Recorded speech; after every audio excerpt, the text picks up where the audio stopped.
S.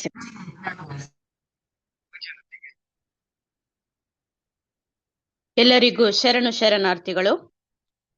ಕೃತ್ಯ ಕಾಯಕವಿಲ್ಲದವರು ಭಕ್ತರಲ್ಲ, ಸತ್ಯ ಶುದ್ಧವಿಲ್ಲದದ್ದು ಕಾಯಕವಲ್ಲ. ಆಸೆ ಎಂಬುದು ಭವದ ಬೀಜ, ನಿರಾಸೆ ಎಂಬುದು ನಿತ್ಯ ಮುಕ್ತಿ. ಉರಿಲಿಂಗ ಪೆದ್ದಿಗಳ ರಸನಲ್ಲಿ ಅದರವಲ್ಲ ಕಾಣವ್ವ.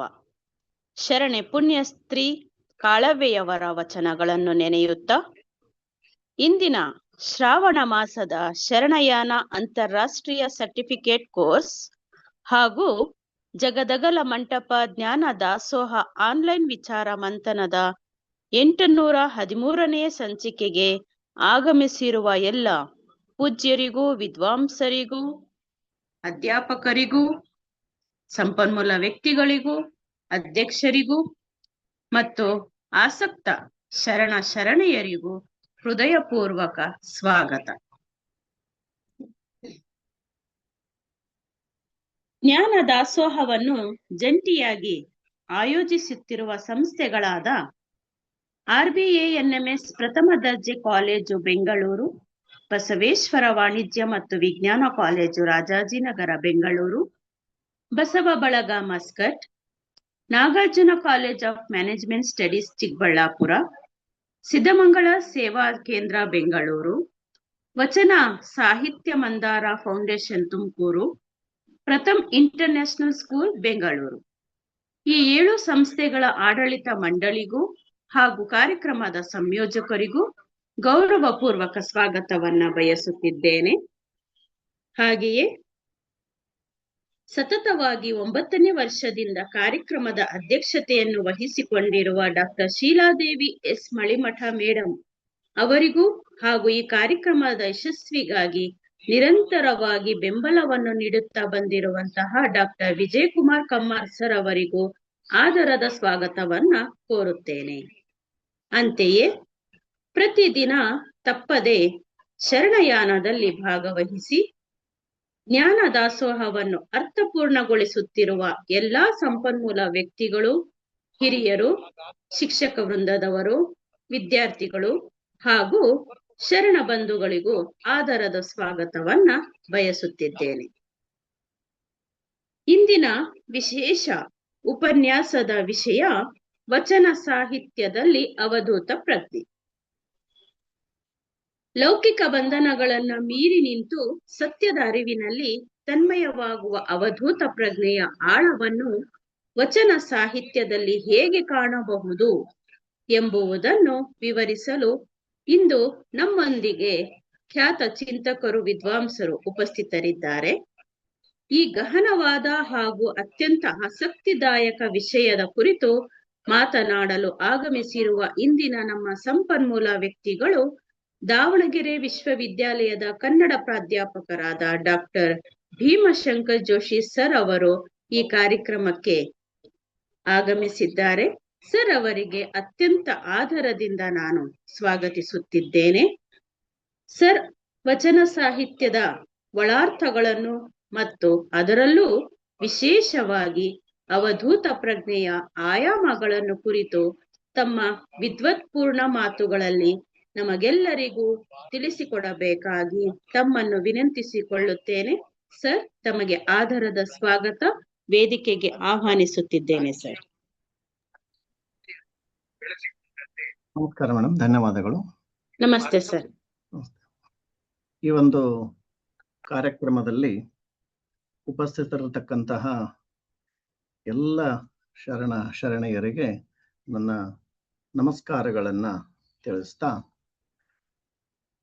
ವಿಶೇಷವಾಗಿ ಶ್ರಾವಣ ತಿಂಗಳ ಪರ್ಯಂತ ನಡೆಯುವಂತಹ ಈ ಒಂದು ಕಾರ್ಯಕ್ರಮದಲ್ಲಿ ಒಂದು ದಿನದ ಅವಕಾಶವನ್ನ ನನಗೆ ನೀಡಿದ್ದಿರತಕ್ಕಂತಹ ಲಕ್ಷ್ಮೀದೇವಿ ಮೇಡಮ್ ಅವರಿಗೆ ಮೊದಲ ಧನ್ಯವಾದಗಳನ್ನ ಸಮರ್ಪಿಸ್ತಾ ನನ್ನ ವಿಚಾರವನ್ನ ಇಲ್ಲಿ ಪ್ರಾರಂಭಿಸ್ತಾ ಇದ್ದೇನೆ.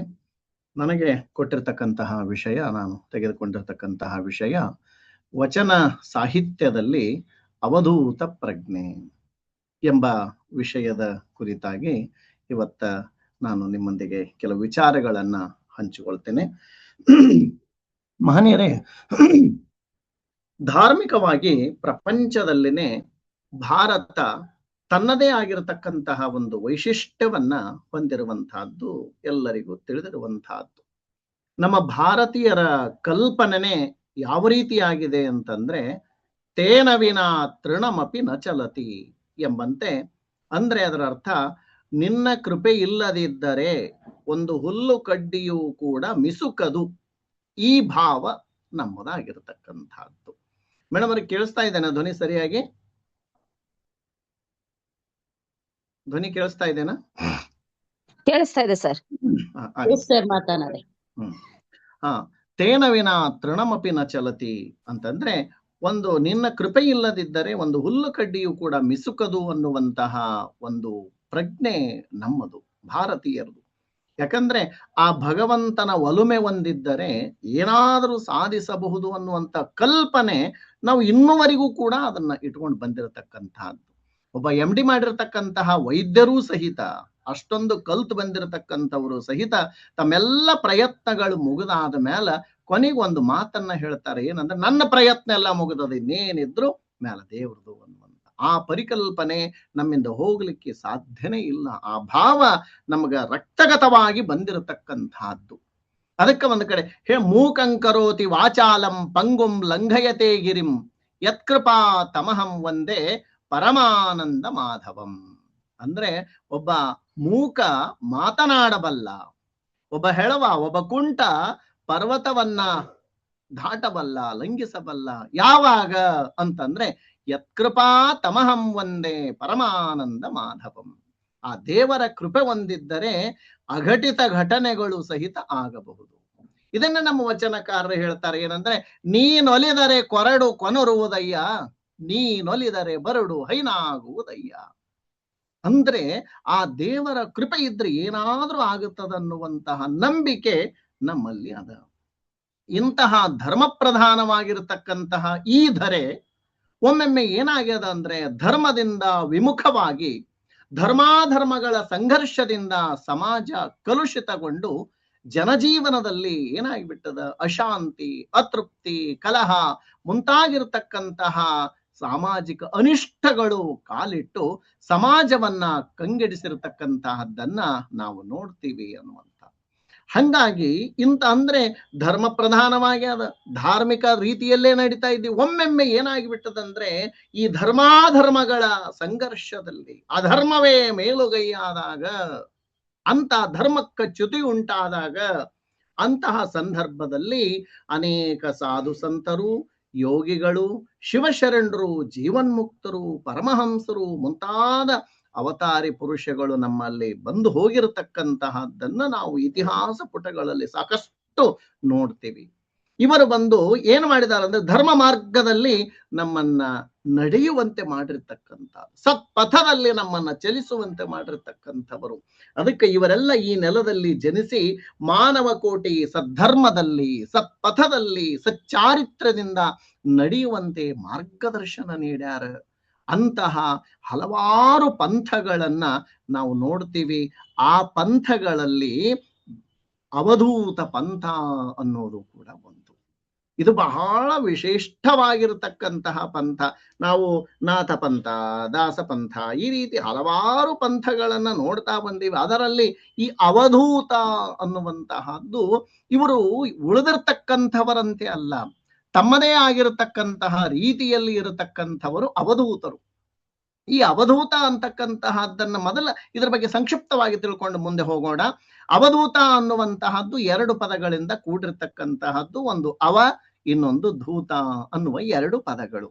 ಅವ ಎಂದರೆ ಇಲ್ಲಿ ಏನು ಆಶ್ರಯ, ಧೂತ ಎಂದರೆ ತ್ಯಜಿಸು ಅಂತ. ಅವ ಅಂದ್ರೆ ಆಶ್ರಯ, ದೂತ ಅಂದ್ರೆ ತ್ಯಜಿಸು. ಆಶ್ರಯವನ್ನ ತ್ಯಜಿಸಿದವನೇ ಅನ್ನುವ ಅರ್ಥವನ್ನು ವೇದ, ಉಪನಿಷತ್ತು, ಭಾಗವತ ಮುಂತಾದ ಆಧ್ಯಾತ್ಮಿಕ ಪ್ರಾಚೀನ ಪುರಾಣಗಳಲ್ಲಿ ಅವಧೂತ ಅಂದ್ರೆ ಯಾರು, ಅವನ ಲಕ್ಷಣಗಳೇನು ಅನ್ನುವಂತಹ ವಿವರಣೆಯನ್ನ ನಾವು ಸಾಕಷ್ಟು ನೋಡ್ತಾ ಬರ್ತೀವಿ. ಅದರಲ್ಲಿ ಈ ಅವಧೂತೋಪನಿಷತ್ತು ಅಂತ, ಅವಧೂತೋಪನಿಷತ್ತಿನಲ್ಲಿ ಅವಧೂತ ಶಿಖಾಮಣಿಯಾಗಿರತಕ್ಕಂತಹ ದತ್ತಾತ್ರೇಯ ಸಾಂಕೃತಿ ಅನ್ನುವಂತಹ ಮುಮುಕ್ಷುವಿಗೆ ಅವಧೂತನ ವಿವರಣೆಯನ್ನು ನೀಡ್ತಾನೆ. ಯಾರು ಅವಧೂತ, ಅವಧೂತ ಅಂದ್ರೆ ಏನು, ಅದರ ಅರ್ಥ ಏನು ಅನ್ನುವುದನ್ನ ಬಹಳ ಚಂದ ಹೇಳ್ತಾರೆ. ಅವಧೂತ ಅನ್ನುವ 4 ಅಕ್ಷರಕ್ಕ 4 ಅರ್ಥವನ್ನ, ಬಹಳ ವಿಶೇಷವಾದ ಅರ್ಥವನ್ನ ಹೇಳ್ತಾರೆ. ಅದು ಹೆಂಗಂದ್ರೆ ಅಕ್ಷರತ್ವಾತ್ ವರೇಣ್ಯತ್ವಾತ್ ಧೂತ ಸಂಸಾರ ಬಂಧನಾತ್ ತತ್ವಮಸ್ಯಾದಿ ಲಕ್ಷ್ಯತ್ವಾತ್ ಅವಧೂತ ಇತೀರ್ಯತೆ. ಏನ್ ಹಿಂಗಂದ್ರೆ ಅಕ್ಷರತ್ವಾತ್ ಅಂದ್ರೆ ಕ್ಷರ ಅಂದ್ರೆ ನಾಶ, ಅಕ್ಷರ ಅಂದ್ರೆ ನಾಶರಹಿತ, ನಾಶರಹಿತನು. ವರೇಣ್ಯತ್ವಾತ್ ಅಂದ್ರೆ ಪುರುಷ ಶ್ರೇಷ್ಠನು, ಪುರುಷರಲ್ಲಿ ಅಗ್ನಿ ಶ್ರೇಷ್ಠನಿರ್ತಕ್ಕಂಥವನು.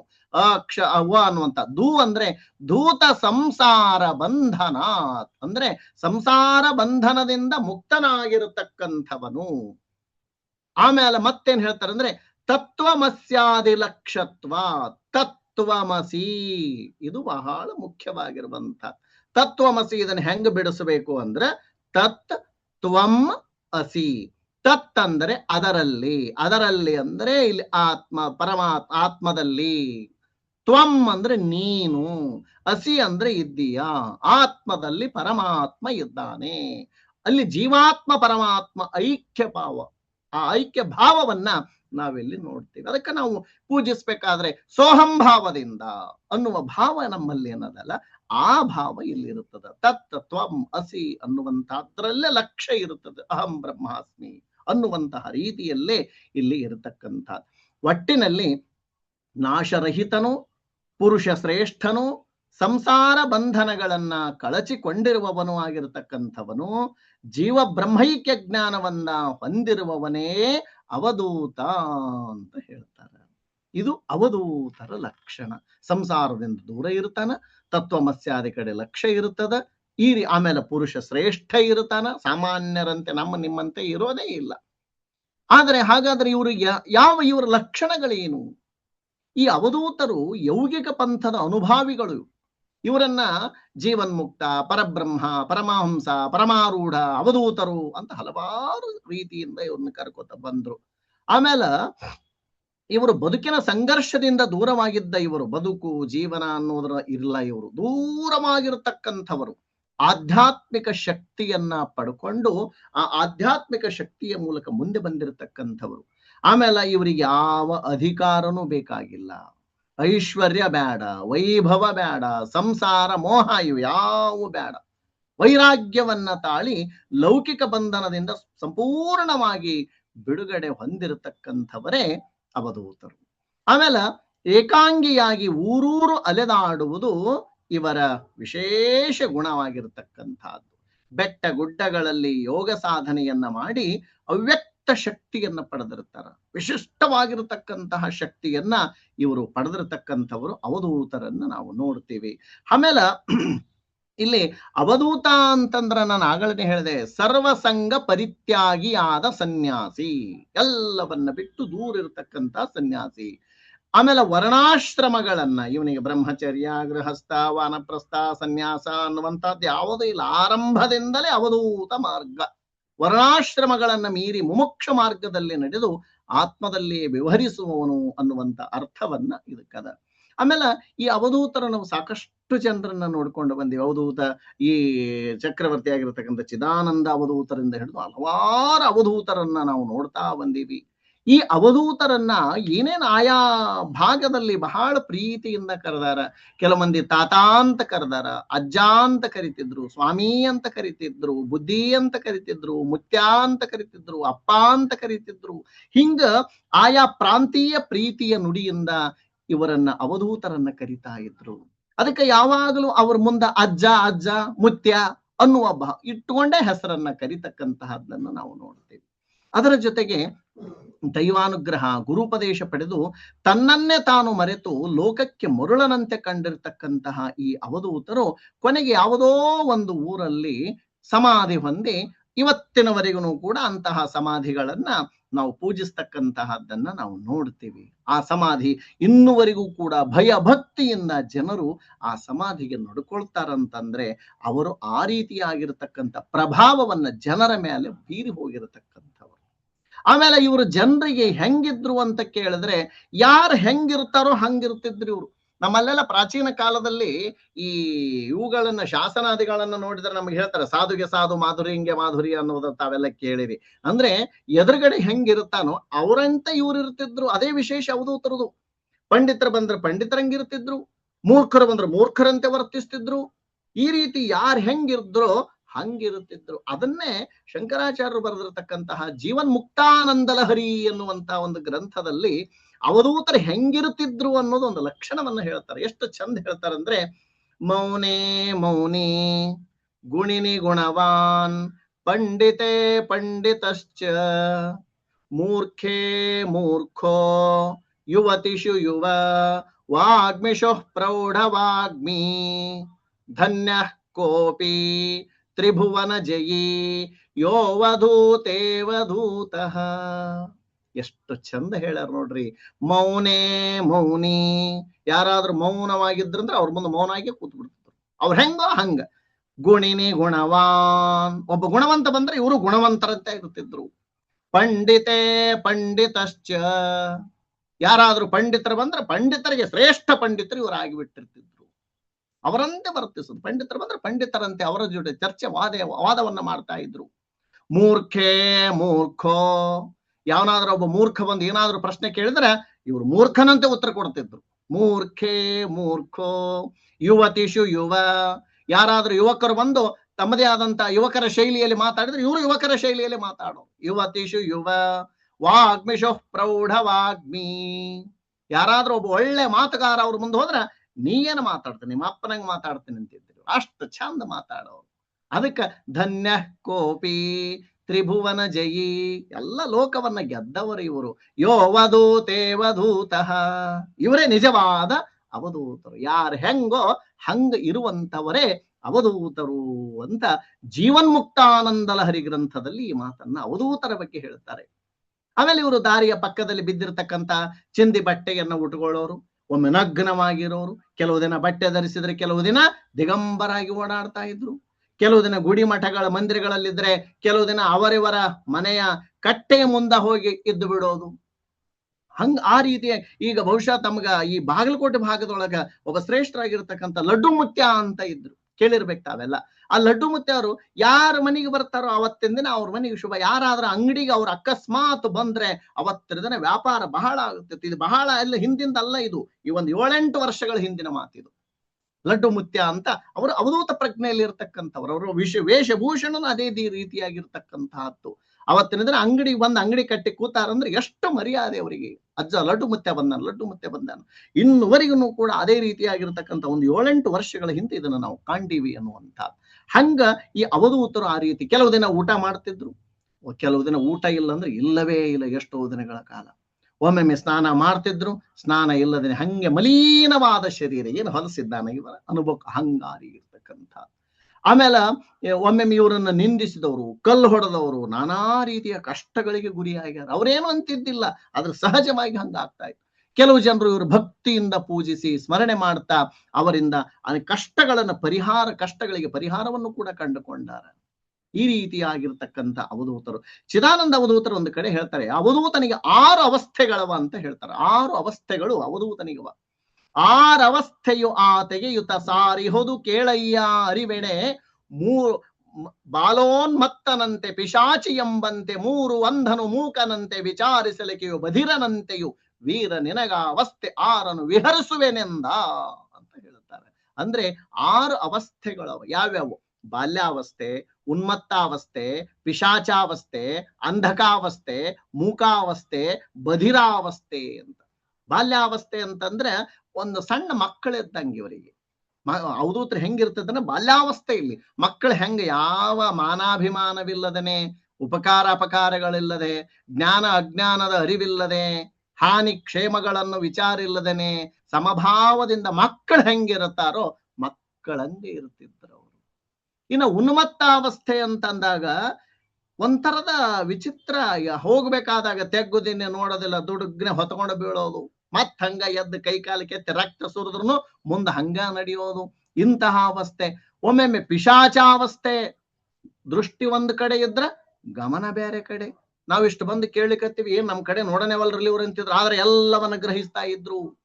ಇಂತಹದ್ದು ಆಮೇಲೆ ಹೆದರುವ ಸ್ಥಿತಿಗೆ ವಿಷ ನೋಡಿದ್ರೆ ಹೆದರಿಕೆ ಬರಬೇಕು.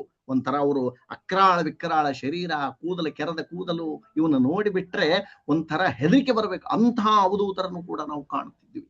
ಆಮೇಲೆ ಅದ್ರ ಅಂಧಕಾವಸ್ಥೆ, ಒಮ್ಮೆಮ್ಮೆ ಬಾಹ್ಯ ಸೃಷ್ಟಿಯನ್ನ ನೋಡದೆ ಕುರುಡನಾಗಿ, ಯಾರು ಸತ್ರೇನು, ಯಾರು ಹುಟ್ಟಿದ್ರೇನು, ಯಾರಾದ್ರೇನು, ಏನಂದ್ರೇನು, ಒಂಥರ ಅಂಧ, ಕಣ್ಣಿಗೆ ಕಂಡೂ ಕಾಣದಂತೆ ಇರುತ್ತಾ ಇದ್ರು. ಅಂಧಕಾವಸ್ಥೆ ಅಂತಾರ. ಒಮ್ಮೆಮ್ಮೆ ಮೂಕಾವಸ್ಥೆ ಅಂದ್ರೆ ಏನಿದ್ರು ಕೂಡ ಮಾತಿಲ್ಲೇ ಇಲ್ಲ, ಸುಮ್ಮನೆ ಕೂತ್ ಬಿಡೋದು. ಒಮ್ಮೆಮ್ಮೆ ಮಾತಾಡ್ಲಿಕ್ಕತ್ರ ಬಹಳ ಅಗಳ ಹೇಳಿದೆ, ಮೌನೇ ಮೌನಿ. ಈಗ ಒಮ್ಮೆ ಒಂದೊಂದು ಥರ.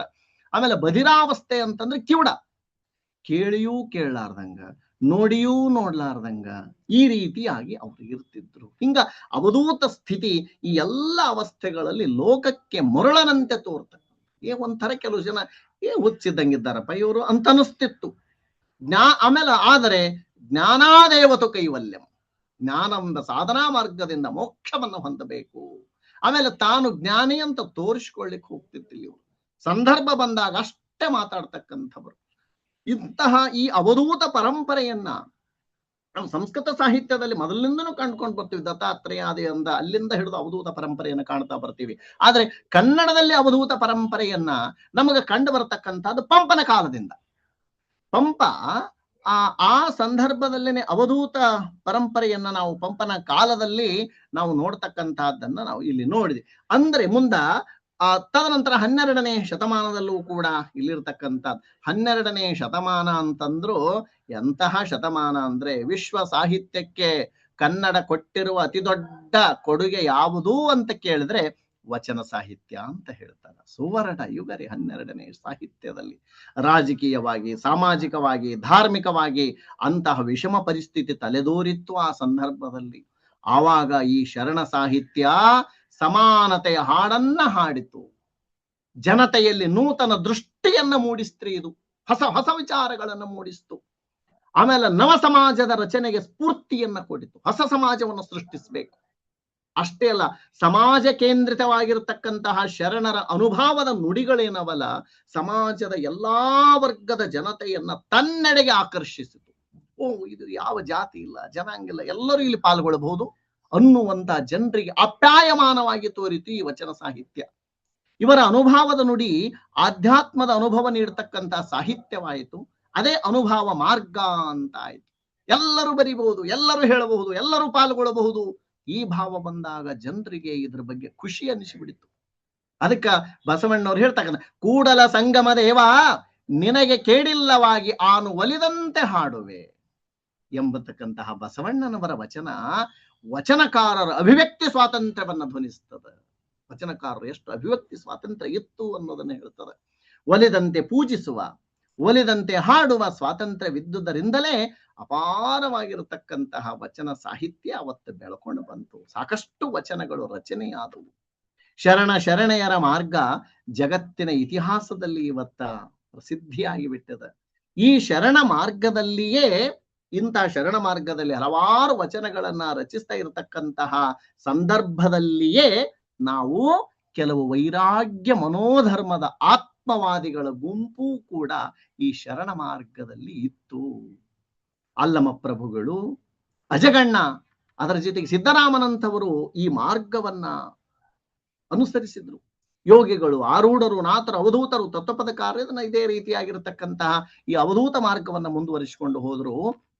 ಈ ಅವಧೂತ ಮಾರ್ಗ ವಚನ ಸಾಹಿತ್ಯದಲ್ಲಿ ಅವಧೂತ ಪ್ರಜ್ಞೆ ನಮಗೆ ಹೆಂಗ್ ಕಾಣುತ್ತದೆ ಅಂತಂದ್ರೆ, ಇಲ್ಲಿ ಅಲ್ಲಮನ ನಡೆದಾಟ. ಒಮ್ಮೆ ಅವನು ಭೇಟಿ ಮಾಡ್ತಕ್ಕಂತಹ ಸಂದರ್ಭದಲ್ಲಿ, ಅವರೊಡನೆ ಚರ್ಚೆ ಮಾಡ್ತಕ್ಕಂತಹ ಸಂದರ್ಭದಲ್ಲಿ ಅಲ್ಲಮ ಪ್ರಭುಗಳು ಹೆಂಗಿರುತ್ತಿದ್ರು, ಒಂದು ಅಲ್ಲಮ ಪ್ರಭುಗಳ ದೈಹಿಕ ಚಲನವಲನೆಗಳನ್ನ ನೋಡಿದ್ರೆ ಅಲ್ಲಿ ಅವಧೂತ ಪ್ರಜ್ಞೆ ಹೆಂಗಿತ್ತು ಅನ್ನೋದನ್ನ ಇಲ್ಲಿ ನಾವು ಕಾಣುತ್ತೀವಿ. ಅಲ್ಲಮ ದೈಹಿಕವಾಗಿ ಮಲೀನ ಮತ್ತು ವಿಲಕ್ಷಣ ರೂಪದವರು. ಈ ಸ್ಥಿತಿಯಲ್ಲಿಯೇ ಒಂದು ಸಲ ತಿರುಗಾಡುತ್ತಾ ಉಳಿದಿರ್ತಕ್ಕಂಥ ಸಂದರ್ಭದಲ್ಲಿ ಚಲೋ ಇರ್ತದ್ರು. ಒಮ್ಮೆಮ್ಮೆ ಈ ರೀತಿಯಾಗಿರ್ತಕ್ಕಂಥ ಅವತಾರ. ಅದಕ್ಕ ಆ ರೀತಿ ತಿರುಗಾಡಬೇಕಾದ ಮುಕ್ತಾಯಕ, ಬಸವಣ್ಣ, ಸಿದ್ದರಾಮ, ಗೋರಕ್ಷಕರನ್ನ ಭೇಟಿ ಆಗತಕ್ಕಂತಹ ಸಂದರ್ಭದಲ್ಲಿ ವಿಚಿತ್ರವಾಗಿರತಕ್ಕಂತಹ ರೀತಿಯಲ್ಲಿ ಭೇಟಿ ಆಗ್ತಾರೆ. ಅಲ್ಲಮನ ಮಲೀನತೆ, ಜಾತ್ಯತೀತ ನಿಲುವು, ಆ ಕಾಲದ ಮಡಿವಂತಿಕೆಯನ್ನ, ಜಾತಿ ಮತ ಪಂಥಗಳನ್ನ ತಿರಸ್ಕರಿಸುವಂತಿರುತ್ತಿತ್ತು.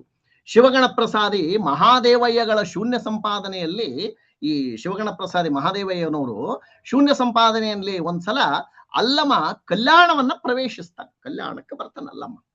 ಆ ಬರುವಂತಹ ಸಂದರ್ಭದಲ್ಲಿ ಅವ್ರು ಹೆಂಗ್ ಬಂದ್ರು ಅಲ್ಲಮರು ಅನ್ನೋದನ್ನ ನೋಡಿದರೆ ಅವಧೂತ ಪ್ರಜ್ಞೆಯನ್ನ ನಾವು ಅಲ್ಲೇ ಕಾಣ್ತೀವಿ. ಅದಕ್ಕೆ ಹೇಳುವಂತ ಎಷ್ಟು ಚಂದ ಹೇಳ್ತಾರೆ ಅಂದ್ರೆ, ಮತ್ತೆ ಬರುವೇನೆಂದು ಕಲ್ಯಾಣದ ಶಿವಶರಣರಿಗೆಲ್ಲ ಹೇಳಿದಂತೆ ತಮ್ಮ ಪಾದಯಾತ್ರೆಯನ್ನ ಅವರು ಮುಗಿಸಿ ಮರಳಿ ಕಲ್ಯಾಣಕ್ಕೆ ಬರ್ತಾರ. ಆ ಬರಬೇಕಾದ ರೂಪ ಹೆಂಗಿದ್ರು ಅನ್ನೋದು ಅದೇ ಅವಧೂತ ರೂಪ. ಆದರೆ ಪ್ರಭುದೇವರೆಂಬುದಕ್ಕೆ ಉಳಿದಿರ್ತಕ್ಕಂಥವರೆಲ್ಲ ಮಾತಾಡ್ತಾರೆ, ಅಲ್ಲಮ್ಮ ಪ್ರಭುಗಳು ನಿಜ ರೂಪದಲ್ಲಿ ಪ್ರಭುದೇವರ ಹೊರ ವೇಷ ಬೇರೆಯಾಗಿ ಕಾಣ್ತಾ ಇದೆ, ಯಾಕ ವಿಭಿನ್ನ ರೀತಿಯಲ್ಲಿ ಕಾಣ್ತಾ ಇದ್ದಾರೆ ಅಲ್ಲಮ್ಮ ಪ್ರಭುಗಳು ಅಂತಾರಲ್ಲಿದ್ದವರೆಲ್ಲ. ಬರುತ್ತಿರುವ ಅಲ್ಲಮ್ಮ ಪ್ರಭುವನ್ನ ತೋರಿಸುತ್ತಾ ಬಸವಣ್ಣನವರೇ ಈ ಮಾತನ್ನ ಹೇಳ್ತಾರ. ಹೆಂಗ್ ಹೇಳ್ತಾರೆ? ಯಾರಿಗೆ? ಚನ್ನ ಬಸವಣ್ಣನಿಗೆ ಹೇಳ್ತಾರ. ಬಸವಣ್ಣನವರು ಚನ್ನ ಬಸವಣ್ಣನಿಗೆ ಹೇಳ್ತಾರೆ. ಏನಂದ್ರೆ, ಚನ್ನ ಬಸವಣ್ಣ ನೋಡಲ್ಲಿ, ತಲೆಯೆಲ್ಲ ಕೆದರಿದೆ, ಅವರ ನಡೆ ತೊನೆಯುತ್ತಿದೆ, ಹಣೆಯ ಮೇಲೆ ಬುಗುಟಿ ಬುಗುಟಿ ಬಂದದ, ಅಂಗೈ ಲಿಂಗದ ಮೇಲೆ ದೃಷ್ಟಿ ನಟ್ಟು. ನೋಡ್ರಿ, ಅಂಗೈ ಲಿಂಗದ ಮೇಲೆ ದೃಷ್ಟಿ ನಟ್ಟು ಬಹಿರಂಗದ ಅವಧಾನ ತಪ್ಪಿ ಎಡವಿ ಬಿದ್ದಾರ. ಹುಬ್ಬು ಒಡೆದು ಹೋಗ್ಯದ, ಕಿವಿ ಹರಿದದ, ಧಾರೆ ಧಾರೆಯಾಗಿ ಮೈ ಮೇಲೆ ರಕ್ತ ಬರ್ಲಿಕ್ಕತ್ತದ. ಆದ್ರ ಮೇಲೆಲ್ಲ ಧೂಳು ಮುಸುಕಿ ಅದ ರಕ್ತ ಬಂದ ಮ್ಯಾಲ ಧೂಳು ಬಡದ್ಬಿಟ್ಟದ. ಮಲೀನವಾದ ಶರೀರ, ಬೆನ್ನೆಲ್ಲ ಬಾರೆದ್ದದ, ಮೈಯೆಲ್ಲ ಮುಳ್ಳು ತರಚಿದಂಗಾಗಿ ಬಿಟ್ಟದ. ಪಿರ್ರೆಯೆಲ್ಲ ಕಪ್ಪು ಹಿಡಿದು ಅಲ್ಲಿ ದಿಗಂಬರವಾಗಿರುವ ಪ್ರಭುದೇವರು ದಿಗಂಬರ ರೂಪದಲ್ಲಿ ಮೈಯೆಲ್ಲ ಒಣಗುಡ್ತಾ ಇದೆ. ಮೊಳಕಾಲು ಮುಂಗಾಲು ಬೆರಳುಗಳಿಂದ ಗಾಯಗಳು ಜಾಸ್ತಿ ಆಗ್ಯದ. ಅದಕ್ಕೆ ಹೇಳ್ತಾರ, ಅಯ್ಯ ಚನ್ನಬಸವಣ್ಣ ನೋಡು ಪ್ರಭುದೇವರ ಆಕಾರ, ಪ್ರಭುದೇವರ ಆಕಾರವನ್ನು ನೋಡು, ಅದೆಷ್ಟು ಭಯಂಕರ, ಅದೆಷ್ಟು ದಯನೀಯ ಅಂತ ಹೇಳ್ತಾರೆ ಬಸವಣ್ಣನವರು. ಯಾರಿಗೆ? ಚನ್ನಬಸವಣ್ಣನಿಗೆ. ಅಂದ್ರೆ ಈ ರೂಪವನ್ನು ನೋಡಿದಾಗ ಅಲ್ಲಮ್ಮ ಪ್ರಭುಗಳಲ್ಲಿ ಅವಧೂತ ಪ್ರಜ್ಞೆ ಹೆಂಗಿತ್ತು, ಅವಧೂತ ರೀತಿ, ಅವಧೂತ ಸ್ಥಿತಿ ಅವರಲ್ಲಿತ್ತು ಅನ್ಲಿಕ್ಕೆ ಇದೇ ಉದಾಹರಣೆ. ಅದಕ್ಕೆ ಚನ್ನಬಸವಣ್ಣ ಉತ್ತರವಾಗಿ ಹೇಳ್ತಾರೆ ಏನಂದ್ರೆ, ಪ್ರಭುದೇವರ ಪರಿಯನ್ನ ತೋರಿಸ್ತಾ ಚನ್ನಬಸವಣ್ಣ ಹೇಳ್ತಾನೆ, ನಿಂತರೆ ನೆರಳಿಲ್ಲ, ಒಂದು ಕಡೆ ನಿಂತ್ರಿ ಕಡೆ ನೆರಳು ಬೀಳ್ತಾ ಇಲ್ಲ, ನಡೆದರೆ ಹೆಜ್ಜೆ ಇಲ್ಲ, ನಡೆದರೆ ಹೆಜ್ಜೆ ಇಲ್ಲ. ಈ ಜಂಗಮವೇ ಹೀಗೆ, ಲೌಕಿಕದ ರೀತಿ ಅದಲ್ಲ, ವಿಭಿನ್ನ ರೀತಿ, ನಮ್ಮ ನಿಮ್ಮ ಸಾಮಾನ್ಯ ರೀತಿಯಲ್ಲಿ ಇಲ್ಲ ಅಲ್ಲಮ್ಮ ಪ್ರಭುಗಳು ಅಂತ ಹೇಳ್ತಾರೆ. ಯಾರು? ಚನ್ನಬಸವಣ್ಣನವರು. ಆವಾಗ ಮಡಿವಾಳ ಮಾಚಯ್ಯನವರು ಪ್ರಭುದೇವರನ್ನ ಕುರಿತು ಅವ್ರು ಹೇಳ್ತಾರೆ ಏನಂದ್ರೆ, ಒಮ್ಮೆ ಬಾಲಕನಂತೆ, ಒಮ್ಮೆ ಲೋಲನಂತೆ, ಒಮ್ಮೆ ಮುದುಕನಂತೆ, ಒಮ್ಮೆ ಮದೋನ್ಮತ್ತನಂತೆ ರೂಪ ಧರಿಸ್ತಾ ಇದ್ದಾರೆ ಅಂತ ಮಡಿವಾಳ ಮಾಚಯ್ಯನವರು ಅಲ್ಲಮ್ಮ ಪ್ರಭುಗಳ ಬಗ್ಗೆ ಹೇಳ್ತಾರೆ. ಒಮ್ಮೆಮ್ಮೆ ಕಾಣ್ತಾರ, ಒಮ್ಮೆಮ್ಮೆ ಕಣ್ಮರೆ ಆಗ್ತಾರೆ, ಮರುಕ್ಷಣವ ಮತ್ತೆಲ್ಲೋ ಕಂಡು ಬಿಡುತ್ತಾರೆ. ಇವೆಲ್ಲ ನಾವು ಗೋರಕ್ಷಕರಾದ ಅಲ್ಲೆಲ್ಲ ಆ ಪ್ರಸಂಗಗಳಲ್ಲಿ ಸಾಕಷ್ಟು ಅಲ್ಲಮ ಪ್ರಭುಗಳು ಈ ರೀತಿಯಾಗಿರ್ತಕ್ಕಂಥದ್ದು ಕಾಣ್ತೀವಿ. ಇಲ್ಲಿ ಅಲ್ಲಮನ ಚಿತ್ರಣ ಏನದಲ್ಲ, ಇದು ಅವಧೂತನಂತೆ ಚಿತ್ರಣಗೊಂಡದ. ಅವಧೂತರು ಮಲೀನತೆಯನ್ನೇ ಶ್ರೇಷ್ಠವೆಂದು ಒಪ್ಪಿರತಕ್ಕಂಥವ್ರು. ಅಲ್ಲಮನ ವಿಲಕ್ಷಣ ರೂಪನೂ ಕೂಡ ಈ ಅವಧೂತರ ಚರ್ಯೆ ಹೆಂಗಿತ್ತಲ್ಲ ಅದೇ ರೀತಿ ಅಲ್ಲಮರನ್ನ ನಾವು ಕಾಣ್ತೀವಿ. ಹಿಂಗ ಮಧ್ಯಕಾಲೀನ ಕರ್ನಾಟಕದಲ್ಲಿ ಹುಟ್ಟಿರ್ತಕ್ಕಂಥ ಈ ಅನುಭಾವ ಮಾರ್ಗ, ವಚನ ಚಳುವಳಿಯಲ್ಲಿದ್ದಂತಹ ಈ ಆತ್ಮವಾದಿಗಳ ಮಾರ್ಗ ಏನದಲ್ಲ, ಇದೆಲ್ಲ ಏನ್ ಮಾಡಿದ ಆಗಿನ ಸಂದರ್ಭದಲ್ಲಿ ನಮ್ಮಲ್ಲಿದ್ದ ಧಾರ್ಮಿಕ ನಂಬಿಕೆ, ಸಾಮಾಜಿಕ ಕಟ್ಟುಪಾಡುಗಳನ್ನ ಕೆತ್ತಿಸಲು ಪ್ರೇರೇಪಿಸ್ತಿದ್ದು. ಯಾಕಂದ್ರೆ ವಿಚಿತ್ರ, ಹೆಂಗ ಬಂತೋ ಹಂಗೆ ಇರತಕ್ಕಂತಹ ರೀತಿಯಲ್ಲಿ. ಆಮೇಲೆ ಆಗ ಇಲ್ಲಿ ಕೆಲವು ಜನ ಆತ್ಮಲಿಂಗಿಗಳು ಮತ್ತು ಇಷ್ಟಲಿಂಗಿಗಳಲ್ಲಿ ಭಕ್ತರಲ್ಲಿ ವ್ಯತ್ಯಾಸ ಕಂಡು ಬಂತು. ಆಧ್ಯಾತ್ಮ ಮಾರ್ಗದಿಂದ ವಂಚಿತರಾಗಿರ್ತಕ್ಕಂಥ ಹಲವಾರು ವರ್ಗದ ಜನತೆ ಇಲ್ಲಿ ಯಾವ ರೆಸ್ಟ್ರಿಕ್ಷನ್ಸು ಇಲ್ಲ, ನೋ ರೆಸ್ಟ್ರಿಕ್ಷನ್ಸ್, ಆರಾಮ ಇರಬಹುದು ಅನ್ನುವಂತ ಭಾವದಿಂದ ಈ ಒಂದು ಮಾರ್ಗಕ್ಕೆ ಬರ್ಲಿಕ್ಕತ್ರು. ಸಿದ್ಧ ಸಂಪ್ರದಾಯ ಅಂತ ಹಠಯೋಗಿ ಪರಂಪರೆ ನಮ್ಮಲ್ಲಿ ತಲೆ ಎತ್ತಲಿಕ್ಕೆ ಕಾರಣ ಆಯಿತು ಅನ್ನುವಂತಹದ್ದು. ಆ ಸಿದ್ಧ ಸಂಪ್ರದಾಯದಲ್ಲಿ ಬರ್ತಕ್ಕಂತಹ ನಾಥ, ಆರೂಢ, ಅವಧೂತ ಈ ಎಲ್ಲ ಪಂಥಗಳು ಏನಾದ್ರು ಅಂದ್ರೆ ಆಗಿನ ಸಂದರ್ಭದಲ್ಲಿ ಶಿಷ್ಟ ಧರ್ಮಗಳಿಗೆ ಪ್ರತಿಯಾಗಿ ಬೆಳೆದವು. ಶಿಷ್ಟ ಸಾಹಿತ್ಯಕ್ಕೆ ಇದು ಪ್ರತಿಯಾಗಿ ಬೆಳೆತು. ಗೋರಖನಾಥ, ಮಚ್ಚೇಂದ್ರನಾಥ ಮೂಲ ಗುರುಗಳೆಂದು ನಂಬಿರತಕ್ಕಂಥ ನಾಥಯೋಗಿಗಳನ್ನ ಸಿದ್ಧ ಅಥವಾ ಜೋಗಿ ಅಂತ ಕರೀತಾ ಇದ್ರು. ಸಿದ್ಧರು, ಜೋಗಿಗಳು ಅಂತ ಅವರನ್ನ ಕರೀತಾ ಇದ್ರು. ಇವರೆಲ್ಲ ಇದೇ ಅವಧೂತ ಮಾರ್ಗದಲ್ಲಿ ಇರ್ತಕ್ಕಂಥದ್ದು. ಹಿಂಗಾಗಿನೇ ನಮ್ಮಲ್ಲಿ ಎಷ್ಟೋ ಹಳ್ಳಿಗಳಲ್ಲಿ ಸಿದ್ಧ, ಜೋಗಿ ಅನ್ನುವಂತ ಹೆಸರುಳ್ಳ 100 ಬೆಟ್ಟ ಗುಹೆಗಳನ್ನ ನಾವು ಕಾಣ್ತೀವಿ. ಜೋಗಿಮಟ್ಟಿ, ಆ ರೀತಿಯಾಗಿರ್ತಕ್ಕಂಥ ಸಿದ್ಧಿಪುರ, ಹೌದಲ್ಲ, ಸಿದ್ದಾಪುರ, ಹಿಂಗ ಅನೇಕ ಈ ಸಿದ್ಧಿ, ಜೋಗಿ ಅನ್ನುವ ಹೆಸರಿನಲ್ಲಿ ಕರ್ನಾಟಕದಲ್ಲಿ ಸಾಕಷ್ಟು ಊರುಗಳನ್ನ ನಾವು ಕಾಣ್ತೀವಿ. ಯಾಕಂದ್ರೆ ಜನಪ್ರಿಯತೆ, ಎಲ್ಲೋ ಒಂದು ಬೆಟ್ಟ ಗುಡ್ಡಗಳು ಬಂದು ಅದೇ ಹೆಸರಿನಿಂದ ಅಲ್ಲಿ ಕರಿತಾ ಇದ್ರು ಅನ್ನುವಂತಹದ್ದು. ಹಿಂಗ ಆಮೇಲೆ ಮುಂದೆ ಕರ್ನಾಟಕದಲ್ಲಿ ಬಂದಿರತಕ್ಕಂತ 100 ಅವಧೂತರು ಇವರನ್ನ ಅನುಸರಿಸಿಕೊಂಡು ಹೋದಂದ್ರೆ ಆರೂಢರು ಬಂದ್ರು, ತದನಂತರ ತತ್ವಪದಕಾರರು ಬಂದ್ರು. ಇವೆಲ್ಲ ಒಂದೇ ತರದ ಮಾರ್ಗ. ಇವರು ಮಾರ್ಗಗಳು ವಿಭಿನ್ನ, ಅವಧೂತ, ನಾಥ ಇವೆಲ್ಲ ಒಂದೇ ಆದ್ರೂ ಸಹಿತ ಈ ಎಲ್ಲ ಬೋಧೆಗಳು ಏನು ಅಂದ್ರೆ ಒಂದನ್ನೇ ಹೇಳುವಂತಹದ್ದು. ಏನಂದ್ರೆ ಆತ್ಮ ಬೇರೆಯಲ್ಲ, ಪರಮಾತ್ಮ ಬೇರೆ. ಆತ್ಮದಲ್ಲೇ ಪರಮಾತ್ಮ ಇದ್ದಾನೆ, ಆತ್ಮದಲ್ಲಿ ಪರಮಾತ್ಮ ಇದ್ದಾನೆ.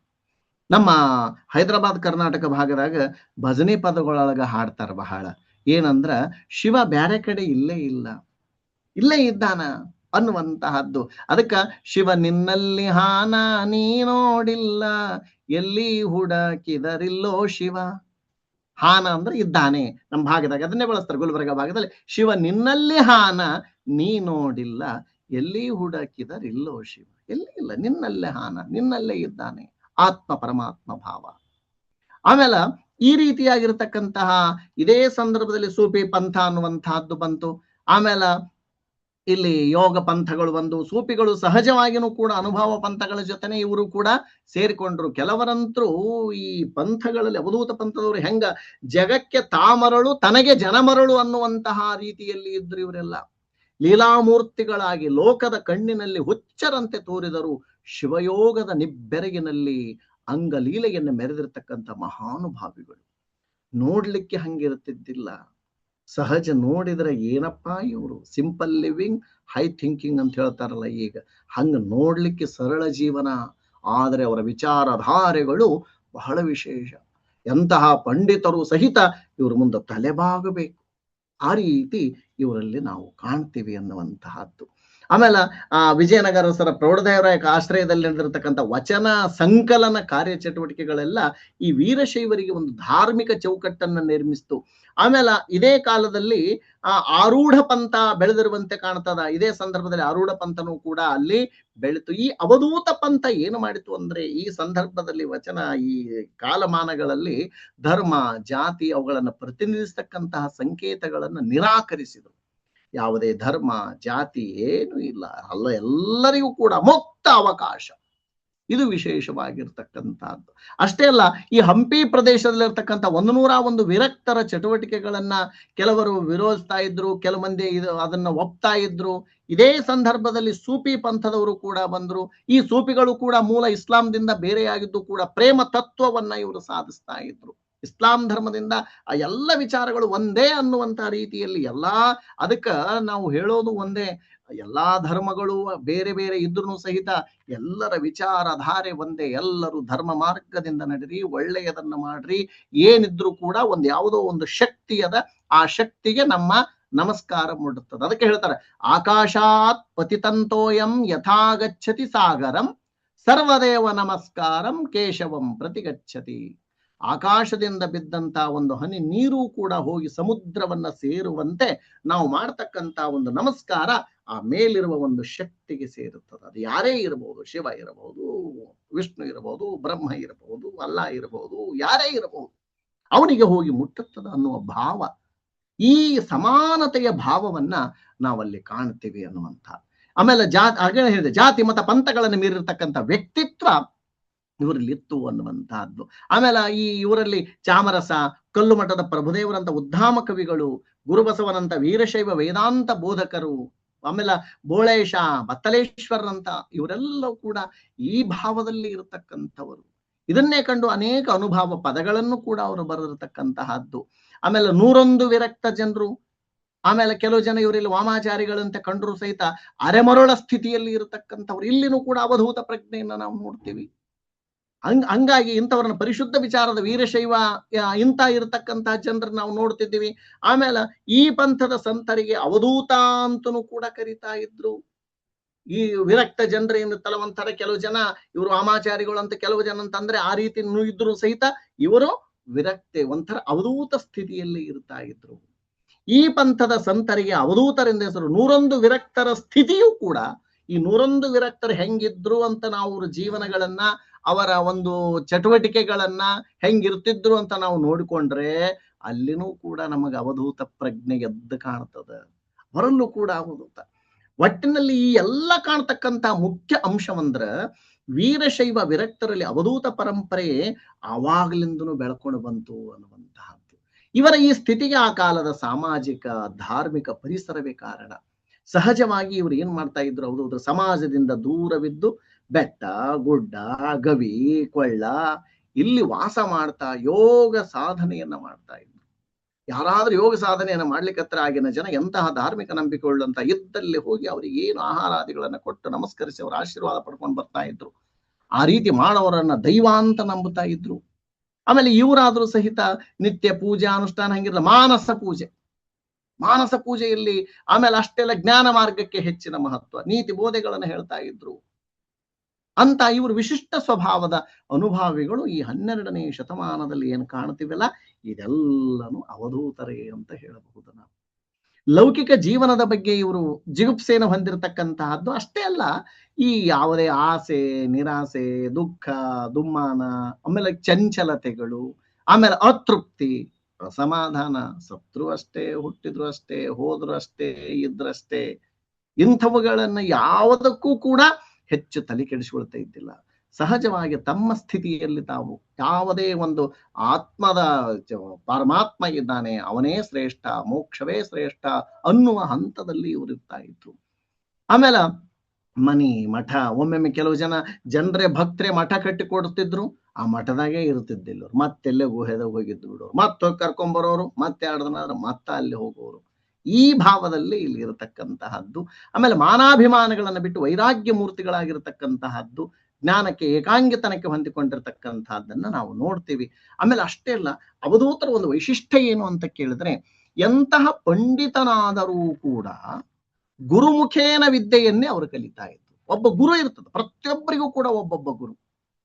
ಅದಕ್ಕೆ ಗುರುವಿನ ಸ್ಥಾನ ದೊಡ್ಡದು. ಆ ಗುರುವಿನ ಮಾತೇ ಅವರಿಗೆ ಶ್ರೇಷ್ಠ. ಯಾವ ಶಾಸ್ತ್ರ ಪುರಾಣ ಏನೋ ಬೇಕಾಗಿಲ್ಲ ಅವರಿಗೆ. ಗುರು ಹೇಳಾನಂದ್ರೆ ಮುಗಿತು. ಧ್ಯಾನ ಮೂಲಂ ಗುರೋರ್ ಮೂರ್ತಿ, ಪೂಜಾ ಮೂಲಂ ಗುರೋಃ ಪದಂ, ಮಂತ್ರ ಮೂಲಂ ಗುರೋರ್ ವಾಕ್ಯ, ಮೋಕ್ಷ ಮೂಲಂ ಗುರೋಃ ಕೃಪಾ. ಎಲ್ಲದಕ್ಕೂ ಗುರುವಿನ ಕೃಪೆ ಅದು ಬರಬೇಕು ಅನ್ನುವಂತಹದ್ದೇ ಈ ಅವಧೂತರಿಗಿರತಕ್ಕಂತಹದ್ದು. ಆಮೇಲೆ ಗುರುವಿನ ಆಯ್ಕೆಯಲ್ಲಿ ಬಹಳ ವಿಶೇಷತೆ. ಗುರುವಿನ ಆಯ್ಕೆಯಲ್ಲಿ ಅದನ್ನ ನೋಡ್ಬೇಕು, ಅವ ಯಾವ ಜಾತಿ ಅವ. ಈಗಿನ ಕಾಲದಾಗೆಲ್ಲ ಬಂದ್ರ ಗುರುಗಳನ್ನ ಆಯ್ಕೆ ಮಾಡಿಕೊಳ್ಳಿಕ್ ಸಹಿತ ಜಾತಿ ನೋಡ್ತಾರ್ರಿ ಈಗ. ಆದ್ರೆ ಅವಾಗ ಜಾತಿ ಇರ್ತಿದ್ದಿಲ್ಲ. ಗುರುವಿನ ಜ್ಞಾನ ಅದು ಬಹಳ ಮುಖ್ಯ. ಚಂಡಾಲೋಸ್ತು ಸತುದ್ವಿಜೋಸ್ತು ಗುರುರಿತ್ತೇಶ ಮನೀಷಾ ಮಮ ಅಂತ ಹೇಳ್ತಾರೆ ಆಚಾರ್ಯ. ಅಂದ್ರೆ ಶಂಕರಾಚಾರ್ಯ ಹೇಳ್ತಾರೆ, ಚಂಡಾಲೋಸ್ತು ಸತುದ್ವಿಜೋಸ್ತು ಗುರುರಿತ್ತೇಶ ಮನೀಷಾ ಮಮ. ನನಗೆ ಜ್ಞಾನವನ್ನ ಬೋಧಿಸ್ತಕ್ಕಂತಹ ವ್ಯಕ್ತಿ ಅವ ಚಂಡಾಲನೇ ಇರಲಿ, ಬ್ರಾಹ್ಮಣನೇ ಇರಲಿ, ವೀರಶೈವನೇ ಇರಲಿ, ಯಾರ್ಯಾಕಿರ್ಲಿ, ಅವನೇ ನನ್ನ ಗುರು. ಅಷ್ಟೇ, ಒಂದೇ ಮಾತು. ಜ್ಞಾನವನ್ನ ಅದಕ್ಕೆ ವರ್ಣ ಮಾತ್ರ ಕಲಿಸಿದಾತಂ ಗುರು. ಅವ ಕಲಿಸ್ಯಾನಂದ್ರೆ ಗುರು, ಅವನ ಜಾತಿ ನೋಡಬಾರದು. ಹಿಂಗ ಆ ಭಾವದಲ್ಲಿ ಇವರು ಕೂಡ ಬೆಳೆದು ಬಂದಿರತಕ್ಕಂಥವರು. ಆಮೇಲೆ ಆತ್ಮ ಸಾಕ್ಷಾತ್ಕಾರವನ್ನ ಪಡೆದಿರ್ತಕ್ಕಂಥವ್ರು, ಜ್ಞಾನವೆಂಬ ಸಾಧನದಲ್ಲಿ ಇರತಕ್ಕಂಥವರು. ಆಮೇಲೆ ಗುರುಸ್ಥಾನಕ್ಕೆ ಅಧೀನನಾಗಿದ್ದು ಗುರುವೇ ದೈವ, ಗುರು ಇಲ್ಲದೆ ದಾರಿ ಇಲ್ಲ. ಇದೇ ಇವರದಲ್ಲಿರ್ತಕ್ಕಂಥದ್ದು. ಇವರ ಅಂತಿಮ ಗುರಿ ಏನು? ಮೋಕ್ಷವೇ ಇವರ ಅಂತಿಮ ಗುರಿಯಾಗಿರ್ತಕ್ಕಂತಹದ್ದು. ಆಮೇಲೆ ಈ ಇಷ್ಟೆಲ್ಲ ನಾವು ಅವಧೂತ ಸಾಹಿತ್ಯ ಹಂಗ ಹಿಂಗ, ವಚನ ಸಾಹಿತ್ಯದಲ್ಲಿ ಅವಧೂತ ಪರಿಕಲ್ಪನೆ ಇತ್ತು, ವಚನ ಸಾಹಿತ್ಯದಲ್ಲಿ ಅವಧೂತ ಇರತಕ್ಕಂತ ರೀತಿಯಲ್ಲಿ ಇರೋರನ್ನ ಕಾಣ್ತೀವಿ ಅಂತ ಹೇಳ್ತೀವಿ. ಹಾಗಾದರೆ ಈ ಅವಧೂತ ಅನ್ನುವಂತಹ ಸಾಹಿತ್ಯ ನಮ್ಮಲ್ಲಿ ಯಾವಾಗ ರಚನೆ ಆಯ್ತು? 12ನೇ ಶತಮಾನದಾಗ ಏನಾದ್ರೂ ಬಂತ ಅಂತಂದ್ರೆ 15ನೇ ಶತಮಾನದಲ್ಲಿ ಈ ಗುರುಬಸವ ಅಂತಕ್ಕಂಥದ್ದು ಅವಧೂತ ಗೀತೆ ಒಂದು ಅನ್ನುವಂತಹದ್ದು ಪೂರ್ಣ ಪ್ರಮಾಣದಲ್ಲಿ ಇರತಕ್ಕಂಥದ್ದು. ಮೂಲ ದತ್ತಾತ್ರೇಯರು ಸಂಸ್ಕೃತದಲ್ಲಿ ಇರ್ತಕ್ಕಂಥದ್ದು, ಬಟ್ ಕನ್ನಡದಲ್ಲಿ ಬಂದಿರತಕ್ಕಂಥದ್ದು ಅವಧೂತ ಗೀತೆ ಅನ್ನುವಂಥದ್ದು 15ನೇ ಶತಮಾನದಾಗ ಬಂತು. ಆದರೂ ಸಹಿತ ಇದು 15 ಅಂದ್ರೆ ವಚನ ಸಾಹಿತ್ಯದಲ್ಲಿ ಇಲ್ಲ ಅಂತಲ್ಲ, ಅವಧೂತ ಅನ್ನುವಂತಹದ್ದು ಹಲವಾರು ನಾವು ಪಂಪನ ಕಾಲದಿಂದಲೂ ನೋಡ್ತಾ ಬಂದೀವಿ ಅಂತ ಆಗಲೇ ಹೇಳಿದೆ ನಿಮಗ. ಅವಧೂತ ಅನ್ನುವಂತ ಪದವನ್ನ ಪಂಪ ಬಳಸ್ತಾರೆ. ವಚನ ಸಾಹಿತ್ಯದಲ್ಲೂ ಅವಧೂತ ಅನ್ನುವಂಥ ಪರಿಕಲ್ಪನೆ ಇತ್ತು ಅನ್ನುವಂಥದ್ದು. ಪಂಪ ತನ್ನ ಆಗಮಿಕ ಕಾವ್ಯವಾಗಿರ್ತಕ್ಕಂಥ ಆದಿಪುರಾಣದ ಪೀಠಿಕಾ ಭಾಗದಲ್ಲಿ ಒಂದು ಕಡೆ ಹೇಳ್ತಾನೆ, ತೀರ್ಥಂಕರ ಪೂರ್ವಭವಾವಳಿಯ ಕಥೆಯನ್ನ ಹೇಳ್ಕೋತ ಹೋಗ್ತಾನೆ. ಅಲ್ಲಿ ಅವಧೂತ ಅನ್ನುವಂತ ಪದವನ್ನ ಬಳಸ್ತಾನೆ. ಆದಿ ತೀರ್ಥಂಕರನಾಗಿರ್ತಕ್ಕಂಥ ಆದಿನಾಥ ತನ್ನ ಹಿಂದಿನ 11ನೇ ಜನ್ಮದಲ್ಲಿ ಶ್ರೀಶೇಣ ಅನ್ನುವಂತಹ ಅರಸನಿಗೆ ಜಯವರ್ಮ ಅನ್ನುವಂತಹ ರಾಜಪುತ್ರನಾಗಿರ್ತಾನೆ. ಶ್ರೀಶೇಣ ಅನ್ನುವಂತಹ ಅರಸನಿಗೆ ಜಯವರ್ಮ ಎಂಬ ಹೆಸರಿನಲ್ಲಿ ರಾಜಪುತ್ರನಾಗಿ ಆತ ಜನಿಸಿರ್ತಾನೆ. ಅವಾಗ ತಾನೇ ಹಿರಿಯನಾಗಿದ್ರೂ ಕೂಡ ಅವನಿಗೆ ಬಿಟ್ಟು ಶ್ರೀವರ್ಮನಿಗೆ ಪಟ್ಟ ಕಟ್ಟುತ್ತಾರೆ. ಅವ ಹಿರಿಯವಿದ್ದಾನ, ಆದ್ರೂ ಸಹಿತ ಅವನಿಗೆ ಬಿಟ್ಟು ಶ್ರೀಶೇಣನಿಗೆ ಬಿಟ್ಟು ಶ್ರೀವರ್ಮನಿಗೆ ಪಟ್ಟ ಕಟ್ತಾರೆ. ಅವನಿಗೆ ಮನಸ್ಸಿಗೆ ಬಹಳ ಖಿನ್ನ ಆಗ್ತದೆ. ಹಿರಿ ಮಗನಿಗೆ ಕಟ್ಟುತ್ತಾರೆ, ಪಟ್ಟ ಕಟ್ತಾರೆ, ಮುಂದಿನ ರಾಜ ಅವನೇ. ಆದರೆ ಇವನಿಗೆ ಕಟ್ಲಾರ್ದಕ್ಕ ಅವನಿಗೆ ಖಿನ್ನನಾಗಿ ಮುಂದಿನ ಜನ್ಮದಲ್ಲಾದರೂ ಪಟ್ಟದ ದೊರೆ ಆಗಬೇಕು ನಾನು ಅಂತ ಎಲ್ಲವನ್ನ ಬಿಟ್ಟು ಸನ್ಯಾಸ ದೀಕ್ಷೆಯನ್ನು ಪಡ್ಕೋತಾನೆ.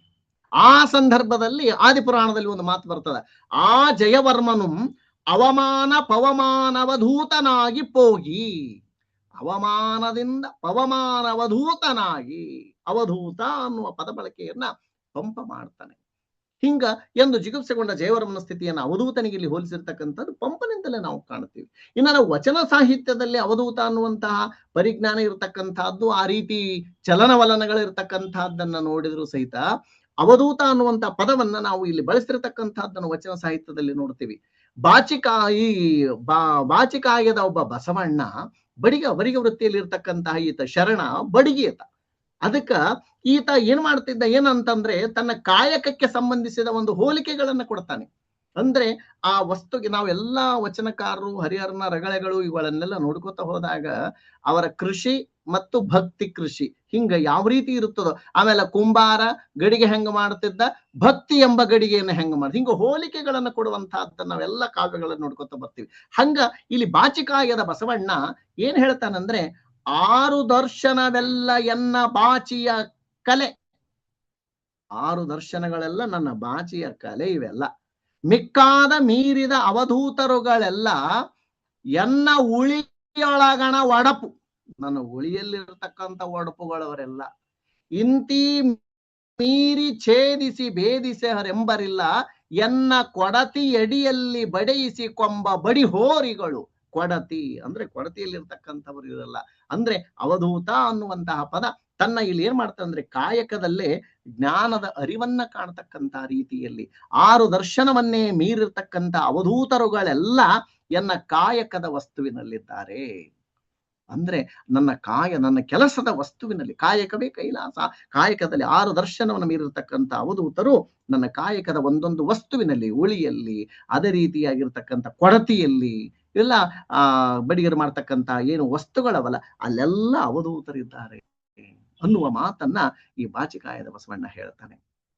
ಇನ್ನ ಗುಬ್ಬಿಯ ಮಲ್ಲನಾರ್ಯನು ಕೂಡ ವೀರಶೈವಾಮೃತ ಪುರಾಣದಲ್ಲಿ ಹೇಳ್ತಾನೆ ಒಂದು ಮಾತನ್ನ, ಅವಧೂತ ನೆನೆಸಿ ಹುಟ್ಟಿಲ್ಲದ ನಿಜಾವಯಂ ಭುವಿಯೊಳಾರೂಢ ನಿರವಯ ನೆನೆಸಿ ಪರುಷದಿಂ ದವಯಧಿಕ ನೆನೆಸಿರ್ದ ಗುರುಪಾದ ಪಂಕಜಂಗಳಂ ನಾವು ಕೀರ್ತಿಸುವೆವು ಅಂತ ಹೇಳ್ತಾನೆ. ಈ ರೀತಿ ಅವಧೂತ ನೆನೆಸಿ ಹುಟ್ಟಿಲ್ಲದ, ಹುಟ್ಟು ಸಾವು ಅಂತಕ್ಕಂತಹದ್ದು ಇಲ್ಲೇವಿಲ್ಲ ಈ ಭೂಮಿಯಲ್ಲಿ ಇರತಕ್ಕಂತಹ ಈತ ಗುರುಪಾದ ಪಂಕಜಂಗಳಂ, ಅಂತಹ ಶ್ರೇಷ್ಠರಾಗಿರ್ತಕ್ಕಂತಹ ಆ ಗುರುಪಾದ ಪದ್ಮಗಳನ್ನ ನಾವು ಹೊಗಳ್ತೀವಿ, ನಾವು ಕೀರ್ತಿಸ್ತೀವಿ, ನಾವು ಹಾಡಿ ಹೊಗಳ್ತೀವಿ ಅಂತ ಗುಬ್ಬಿಯ ಮಲ್ಲನಾರ್ಯ ಹೇಳ್ತಾನೆ. ಹಿಂಗ ಅವಧೂತ ಪರಿಕಲ್ಪನೆ ಅಂದ ತಕ್ಷಣನೇ ನಾವು ಒಂದು ಭಾಗಗಳನ್ನ ಮಾಡಿಬಿಡ್ತೀವಿ. ಏನಪ್ಪ ಅಂತಂದ್ರೆ ತತ್ವಪದ ಯುಗ, ವಚನ ಯುಗ, ಅವಧೂತ ಸಾಹಿತ್ಯ ಅಂದಾಗ ಎಲ್ಲದರಲ್ಲೂ ಎಲ್ಲನ್ನ ಕಾಣ್ತೀವಿ. ವಚನ ಸಾಹಿತ್ಯದಲ್ಲಿಯೂ ಕೂಡ ಅವಧೂತ ಪ್ರಜ್ಞೆ ಹೆಂಗಿತ್ತು ಅನ್ನುವಂತಹದ್ದು ಬಹಳ ಮುಖ್ಯ. ಹಿಂಗ ಅವಧೂತ ಅಂತಕ್ಕಂತಹದ್ದು ಈ ಪರಂಪರೆ ಪಂಪನಿಂದ ಕನ್ನಡದಲ್ಲಿ ಬಂದಿರತಕ್ಕಂತಹದ್ದು, ಪಂಪನಾದಿಯಾಗಿ ಮೊದಲಿಂದ ಬಂದಿರತಕ್ಕಂತಹದ್ದು ಸಹಿತ ಮುಂದ ಈ ಕೆಳವರ್ಗದ ಜನರ ಆರಾಧ್ಯ ದೈವವಾಗಿರ್ತಕ್ಕಂಥ ಮಂಟೇಸ್ವಾಮಿಯವರು, ಅವರು ಮಲೆ ಮಾದೇಶ್ವರ ಜನರ ಉನ್ನತ ವಿಚಾರಗಳನ್ನ ಬಿತ್ತಿರ್ತಕ್ಕಂಥ ಮಹಾಪುಣ್ಯಾತ್ಮರು ಮಂಟೇಸ್ವಾಮಿಗಳು. ಅವರು ಒಂದು ಕಡೆ ಅವಧೂತನ ಬಗ್ಗೆ ಅವರು ಕೂಡ ಹೇಳ್ತಾರೆ. ಅಂದ್ರೆ ಅವಧೂತ ಅನ್ನುವಂತಹದ್ದು ಸಾಮಾನ್ಯ ಜನರ ಬಾಯಿಯಲ್ಲಿ, ಪ್ರತಿಯೊಬ್ಬರೂ ಕೂಡ ಅವಧೂತರು ಅನ್ನುವಂತಹದ್ದು ಸಾಮಾನ್ಯ ಜನರಿಗೆ ದೈವೀ ಪುರುಷರಾಗಿದ್ರು. ದೊಡ್ಡ ದೊಡ್ಡ ಮಂದಿಗಳು ಇವರನ್ನ ನಿರಾಕರಿಸಿದ್ರು ಸಹಿತ ಜನರ ದೈವವಾಗಿದ್ರು, ಸಾಮಾನ್ಯ ಜನರ ದೈವವಾಗಿದ್ರು. ವೆಂಕಟೇಶ್ವರ ಸ್ವಾಮಿಗಳು ಹೇಳ್ತಾರೆ ಒಂದು ಕಡೆ, ಅವಧೂತ ನಂಗವನು ನೋಡೋ ಎನ್ನುವಂತಹ ಒಂದು ಸ್ವರವಚನದಲ್ಲಿ ಇವರು ಹೇಳ್ತಾರೆ. ಹೆಂಗ ಅವಧೂತನ ಲಕ್ಷಣವನ್ನ ಇವರು ಕೂಡ ಹೇಳ್ತಾರೆ. ಅವಧೂತ ನಂಗವನು ನೋಡೋ ಶಿವ ಶಿವ, ಭುವನದೊಳು ಕೇವಲ ಅಜಾತ ನಿರ್ಮಲನ. ಅಜಾತ ನಿರ್ಮಲನ, ಹುಟ್ಟು ಸಾವು ಇಲ್ಲದಂಥವನು, ನಿರ್ಮಲನಾಗಿರ್ತಕ್ಕಂಥವನು. ಮತ್ತೆ ಹೇಳ್ತಾನೆ ಅವಧೂತರು, ಇದ್ರ ಒಂದ ಲಕ್ಷಣ ಅವಧೂತರದ್ದು ಹೇಳಿಬಿಡ್ತಾರೆ. ಎಷ್ಟು ಚಂದ ಹೇಳ್ತಾರೆ ಅಂದ್ರೆ, ಶೃಂಗಾರ ಹೆಂಗಳೆಯರಿಗೆ ಕಂಗಳ ನೋಡನವಧೂತ. ಶೃಂಗಾರ ಪೂರಿತನಾಗಿರ್ತಕ್ಕಂಥ ಹೆಂಗಳೆಯರನ್ನ ಎಂದೂ ನೋಡುವುದಿಲ್ಲ ಅವಧೂತ. ಲಿಂಗದಲ್ಲಿ ಮನವ ಒಲಿಯನವಧೂತ. ಲಿಂಗ ಅಂತಕ್ಕಂಥದ್ದು ಪೂಜೆ ಅನ್ನೋದಿಲ್ಲ, ಆತ್ಮವೇ ಲಿಂಗ ಅಲ್ಲೇ ಅನ್ನುವಂತಹದ್ದು. ಹಿಂಗಿ ಸಕಲ ಕರ್ಮಗಳ ಬಾಳ್ವನವಧೂತ. ಹಿಂಗಿ ಸಕಲ ಕರ್ಮಗಳ ಬಾಳ್ವನವಧೂತ. ಎಲ್ಲಾ ಕರ್ಮಗಳನ್ನು ಹಿಂಗಿ ಬಿಟ್ಟು ಆತ ಬಾಳುವವನು. ಕರ್ಮಿಷ್ಠ ಅಲ್ಲ ಅವಧೂತ. ಅಂತರಂಗದ ಕರ್ಮ ಲಿಂಗದ ಸಂಗವನರಿದನವಧೂತ. ಲಿಂಗ ಸಂಗನ ಅರಿದಿರ್ತಕ್ಕಂಥವನು. ಆಮೇಲೆ ಬಾಲೆಯರ ನಡೆನುಡಿಗೆ ಒಳಗಾಗದವನೂತ. ಬಾಲೆಯರ ನಡೆನುಡಿಗೆ ಎಂದೂ ಕೂಡ ಒಳಗಾಗದವನವಧೂತ. ಮೂಲ ಪ್ರಣವ ಮಂತ್ರ ನರಿದವನವಧೂತ. ಕಾಲ ಕರ್ಮಾದಿಗಳಿಗೆ ಒಳಗಾಗದವನವಧೂತ. ಯಾವ ಕಾಲ ಕರ್ಮ ಎಂದೂ ಕೂಡ ಒಳಗಾಗಿಲ್ಲ. ನಾರಿಯರ ನಗೆ ನುಡಿಗೆ ಒಳಗಾಗದವನೂತ. ಉರಿ ಉಂಡು ಕರ್ಪೂರವ ಪರಿಯನವಧೂತ. ನೋಡ್ರಿ, ಉರಿ ಉಂಡಿರ್ತಕ್ಕಂಥ ಅಂದ್ರೆ ಕರ್ಪೂರವನ್ನ ಹಚ್ಚಿಬಿಟ್ರೆ ಯಾವ ಬೂದಿನೂ ಅದಕ್ಕೆ ಬರೋದಿಲ್ಲ. ಕರ್ಪೂರ ಹಚ್ಚಿ ಎಷ್ಟರ ಹತ್ರಿ, ಬೂದಿ ಇರೋದೇ ಇಲ್ಲ. ಹಂಗ ಇವನ ಜೀವನ. ವಿರಳ ನಿತ್ಯಂದನವಧೂತ. ಗುರು ಸಂಗನಾತ್ಮಜನೊಳಗೆ ಮಂಟೆಯದ ಲಿಂಗ ಕರಗೊಂಡು ಹಾಕಿ ಇಲ್ಲನವ ಅವಧೂತ. ಈ ರೀತಿಯಾಗಿ ಅವಧೂತ ಪರಿಕಲ್ಪನೆ ಹೇಗಿತ್ತು ಅಂತಕ್ಕಂತಹ ವಿಚಾರವನ್ನ ಇಲ್ಲಿ ಹೇಳ್ತಾರೆ.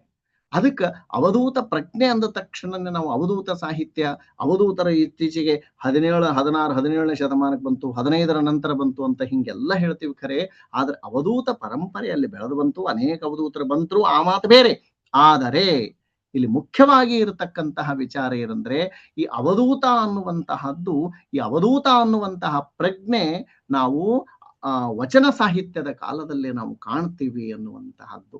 ಸಂಸ್ಕೃತದಲ್ಲಿ ಅಂತೂ ನಾವು ನೋಡಿಬಿಟ್ರೆ ಅವಧೂತರ ಬಗ್ಗೆ ಸಾಕಷ್ಟು ವಿವರಣೆ ಉಪನಿಷತ್ತಿನಲ್ಲಿಯೂ ಸಹಿತ, ಅನೇಕ ಉಪನಿಷತ್ತುಗಳಲ್ಲಿ, ವೇದಗಳಲ್ಲಿ ಈ ಅವಧೂತದ ಪರಿಕಲ್ಪನೆಯನ್ನ ಕಾಣ್ತೀವಿ. ದತ್ತಾತ್ರೇಯ ಅವಧೂತರು ಅನ್ನುವಂತಹದ್ದಂತರೂ ಆ 24 ಗುರುಗಳಿಂದ ನಾನು ಕಲ್ತೆ ಅನ್ನುವಂತಹದ್ದು, ನಾನು ಹೆಂಗ ಅವಧೂತ ಸ್ಥಿತಿಯನ್ನ ಮುಟ್ಟಿದೆ ಅನ್ನುವುದಕ್ಕ 24 ಗುರುಗಳು, ಪಕ್ಷಿ, ಪ್ರಾಣಿ, ಭೂಮಿ, ಆಕಾಶ, ವಾಯು, ಇವುಗಳೇ ನನಗೆ ಗುರುಗಳು ಅಂತ 24 ಗುರುಗಳನ್ನ ಹೇಳ್ತಾರೆ. ಹಿಂಗೆಲ್ಲ ನಾವು ಪ್ರಾಚೀನ ಕಾಲದಿಂದಲೂ ನೋಡ್ಕೋತ ಬಂದಾಗ ಅವಧೂತ ಸ್ಥಿತಿ ಅಂತಕ್ಕಂತಹದ್ದು ಬಹಳ ವಿಶೇಷವಾಗಿ ಬಂದಿರತಕ್ಕಂತಹದ್ದು. ಅಂತಹ ಅವಧೂತರ ಪ್ರಜ್ಞೆ, ಅವಧೂತರ ಸ್ಥಿತಿ, ಅವಧೂತರ ಪರಿಕಲ್ಪನೆ ನಮ್ಮ ವಚನ ಸಾಹಿತ್ಯದಲ್ಲಿ ಹೇಗಿತ್ತು ಅನ್ನುವಂತಹ ವಿಚಾರವನ್ನ ಇವತ್ತ ನನ್ನ ಯಥಾಮತಿಗೆ ತಕ್ಕಂತೆ ನಾನು ಇವತ್ತ ವಿಚಾರವನ್ನ ತಮ್ಮೊಂದಿಗೆ ವ್ಯಕ್ತಪಡಿಸಿದ್ದೇನೆ. ಅದಕ್ಕೆ ಈ ಒಂದು ಅವಕಾಶವನ್ನ ಕೊಟ್ಟಿರ್ತಕ್ಕಂತಹ ನಮ್ಮ ಲಕ್ಷ್ಮೀದೇವಿ ಮೇಡಮ್ ಅವರಿಗೂ ಹಾಗೂ ಉಳಿದಿರ್ತಕ್ಕಂಥ ಎಲ್ಲ ಸಂಘ ಸಂಸ್ಥೆಗಳಿಗೂ ನಾನು ನಮಸ್ಕಾರ ಪೂರ್ವಕ ಕೃತಜ್ಞತೆಗಳನ್ನ ತಿಳಿಸ್ತಾ ನನ್ನ ಮಾತುಗಳನ್ನ, ವಾಕ್ಪುಷ್ಪವನ್ನ ಇಲ್ಲಿಗೆ ಮುಗಿಸ್ತೇನೆ. ಎಲ್ಲರಿಗೂ ಕೂಡ ಧನ್ಯವಾದಗಳು. ನಮಸ್ಕಾರ.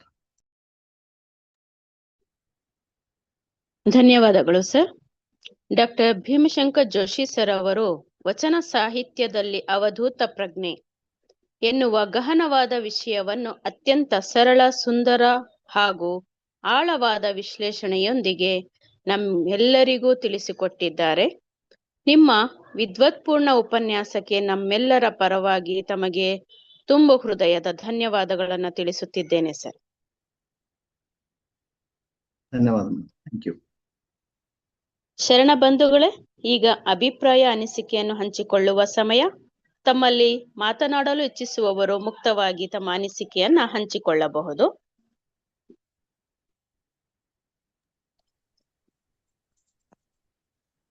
ನಮಸ್ಕಾರ. ನಮಸ್ತೆ. ನಾವು ತುಮಕೂರಿನಿಂದ ಮುರಳಿ ಮೋಹನ್ ಅಂತ. ತುಂಬಾ ಅದ್ಭುತವಾದ ವಿಷಯ, ಅದನ್ನ ಅತ್ಯಂತ ಗಹನವಾದ ವಿಚಾರಗಳನ್ನ ತುಂಬಾ ಸರಳ ಶೈಲಿನಲ್ಲಿ ಎಲ್ಲರಿಗೂ, ಪಂಡಿತರಿಂದ ಪಾಮರರಿಗೂ ಅರ್ಥವಾಗುವ ರೀತಿ ತುಂಬಾ ಚೆನ್ನಾಗಿ ನಿರೂಪಿಸಿದ್ದಾರೆ.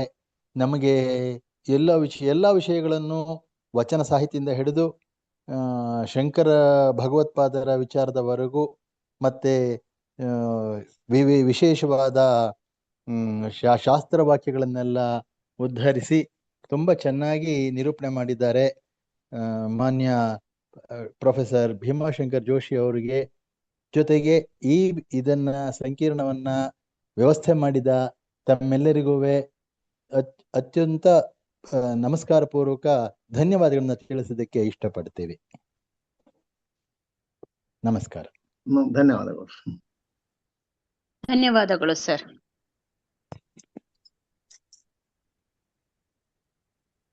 ಎಲ್ರಿಗೂ ನಮಸ್ಕಾರ. ನಾನು ಡಾಕ್ಟರ್ ಶೀಲಾದೇವಿ ಎಸ್ ಮಳಿಮಠ. ಸರ್, ನಿಮ್ಗೆ ಅಭಿನಂದನೆಗಳನ್ನ ಸಲ್ಲಿಸ್ತೀನಿ. ಭೀಮಾಶಂಕರ್ ಜೋಶಿ ಸರ್, ಬಹಳ ಕ್ಲಿಷ್ಟವಾದಂತಹ ಸಬ್ಜೆಕ್ಟ್ ಇದು. ವಚನ ಸಾಹಿತ್ಯದಲ್ಲಿ ಅವಧೂತ ಪ್ರಜ್ಞೆ. ಬಹಳ ಆಸಕ್ತಿಯಿಂದ ನಾನು ನಿಮ್ಮ ಮಾತುಗಳನ್ನ ಕೇಳಿದೆ. ಯಾಕಂದ್ರೆ ಅವಧೂತ ವ್ಯಾಖ್ಯಾನವನ್ನ ವಚನ ಸಾಹಿತ್ಯಕ್ಕೆ ಹೇಗ್ ನೀವು ಸಮೀಕರಣ ಮಾಡ್ತೀರಿ ಅಂತ ಹೇಳಿ ಬಹಳ ಸಂತೋಷ ಆಯ್ತು. ಯಾಕಂದ್ರೆ ಅಲ್ಲಮ್ಮ ಪ್ರಭು ಅಂತ ಅವಧೂತರ್ಕಿಂತ ದೊಡ್ಡವರು ನಮಗೆ ಸಿಗೋದ್ ಸ್ವಲ್ಪ ವಿರಳ ಅಂತ ಹೇಳಿ ನಿಮ್ಮ ಮಾತಿನಿಂದ ನನಗೆ ಗೊತ್ತಾಗ್ತಾ ಹೋಯ್ತು. ಬಹಳ ಒಳ್ಳೆಯ ಸಬ್ಜೆಕ್ಟ್. ಕ್ಲಿಷ್ಟಕರವಾದಂತಹ ವಿಷಯವನ್ನ ಬಹಳ ಸರಳ ಮತ್ತು ಅರ್ಥಪೂರ್ಣವಾಗಿ ಮಾಡಿದ್ದೀರಿ ಜೋಶಿ ಸರ್. ನಿಮ್ಗೆ ಎಲ್ಲಾ ಸಂಸ್ಥೆಗಳ ಪರವಾಗಿ ನಾನು ಅಭಿನಂದನೆಗಳನ್ನ ಸಲ್ಲಿಸ್ತೇನೆ. ಧನ್ಯವಾದ ಮೇಡಮ್. ನಿಮ್ಮ ಮಾರ್ಗದರ್ಶನ ಹೀಗೆ ಇರಲಿ. Thank you madam. Yes okay sir, thank you. ಧನ್ಯವಾದಗಳು ಮೇಡಮ್. ಮತ್ತೆ ಬೇರೆಯವರು ತಮ್ಮ ಅನಿಸಿಕೆಯನ್ನು ಹಂಚಿಕೊಳ್ಳಿ. ಸರ್ವರಿಗೂ ಶರಣಾರ್ಥಿಗಳು. ನಾನು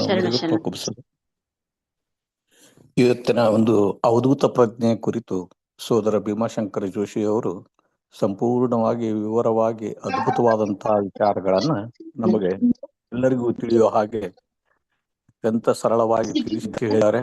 ನಮಗೆಲ್ಲ ಇನ್ನು ಅವಧೂತ ಪ್ರಜ್ಞೆ ಇರಲಿಲ್ಲ.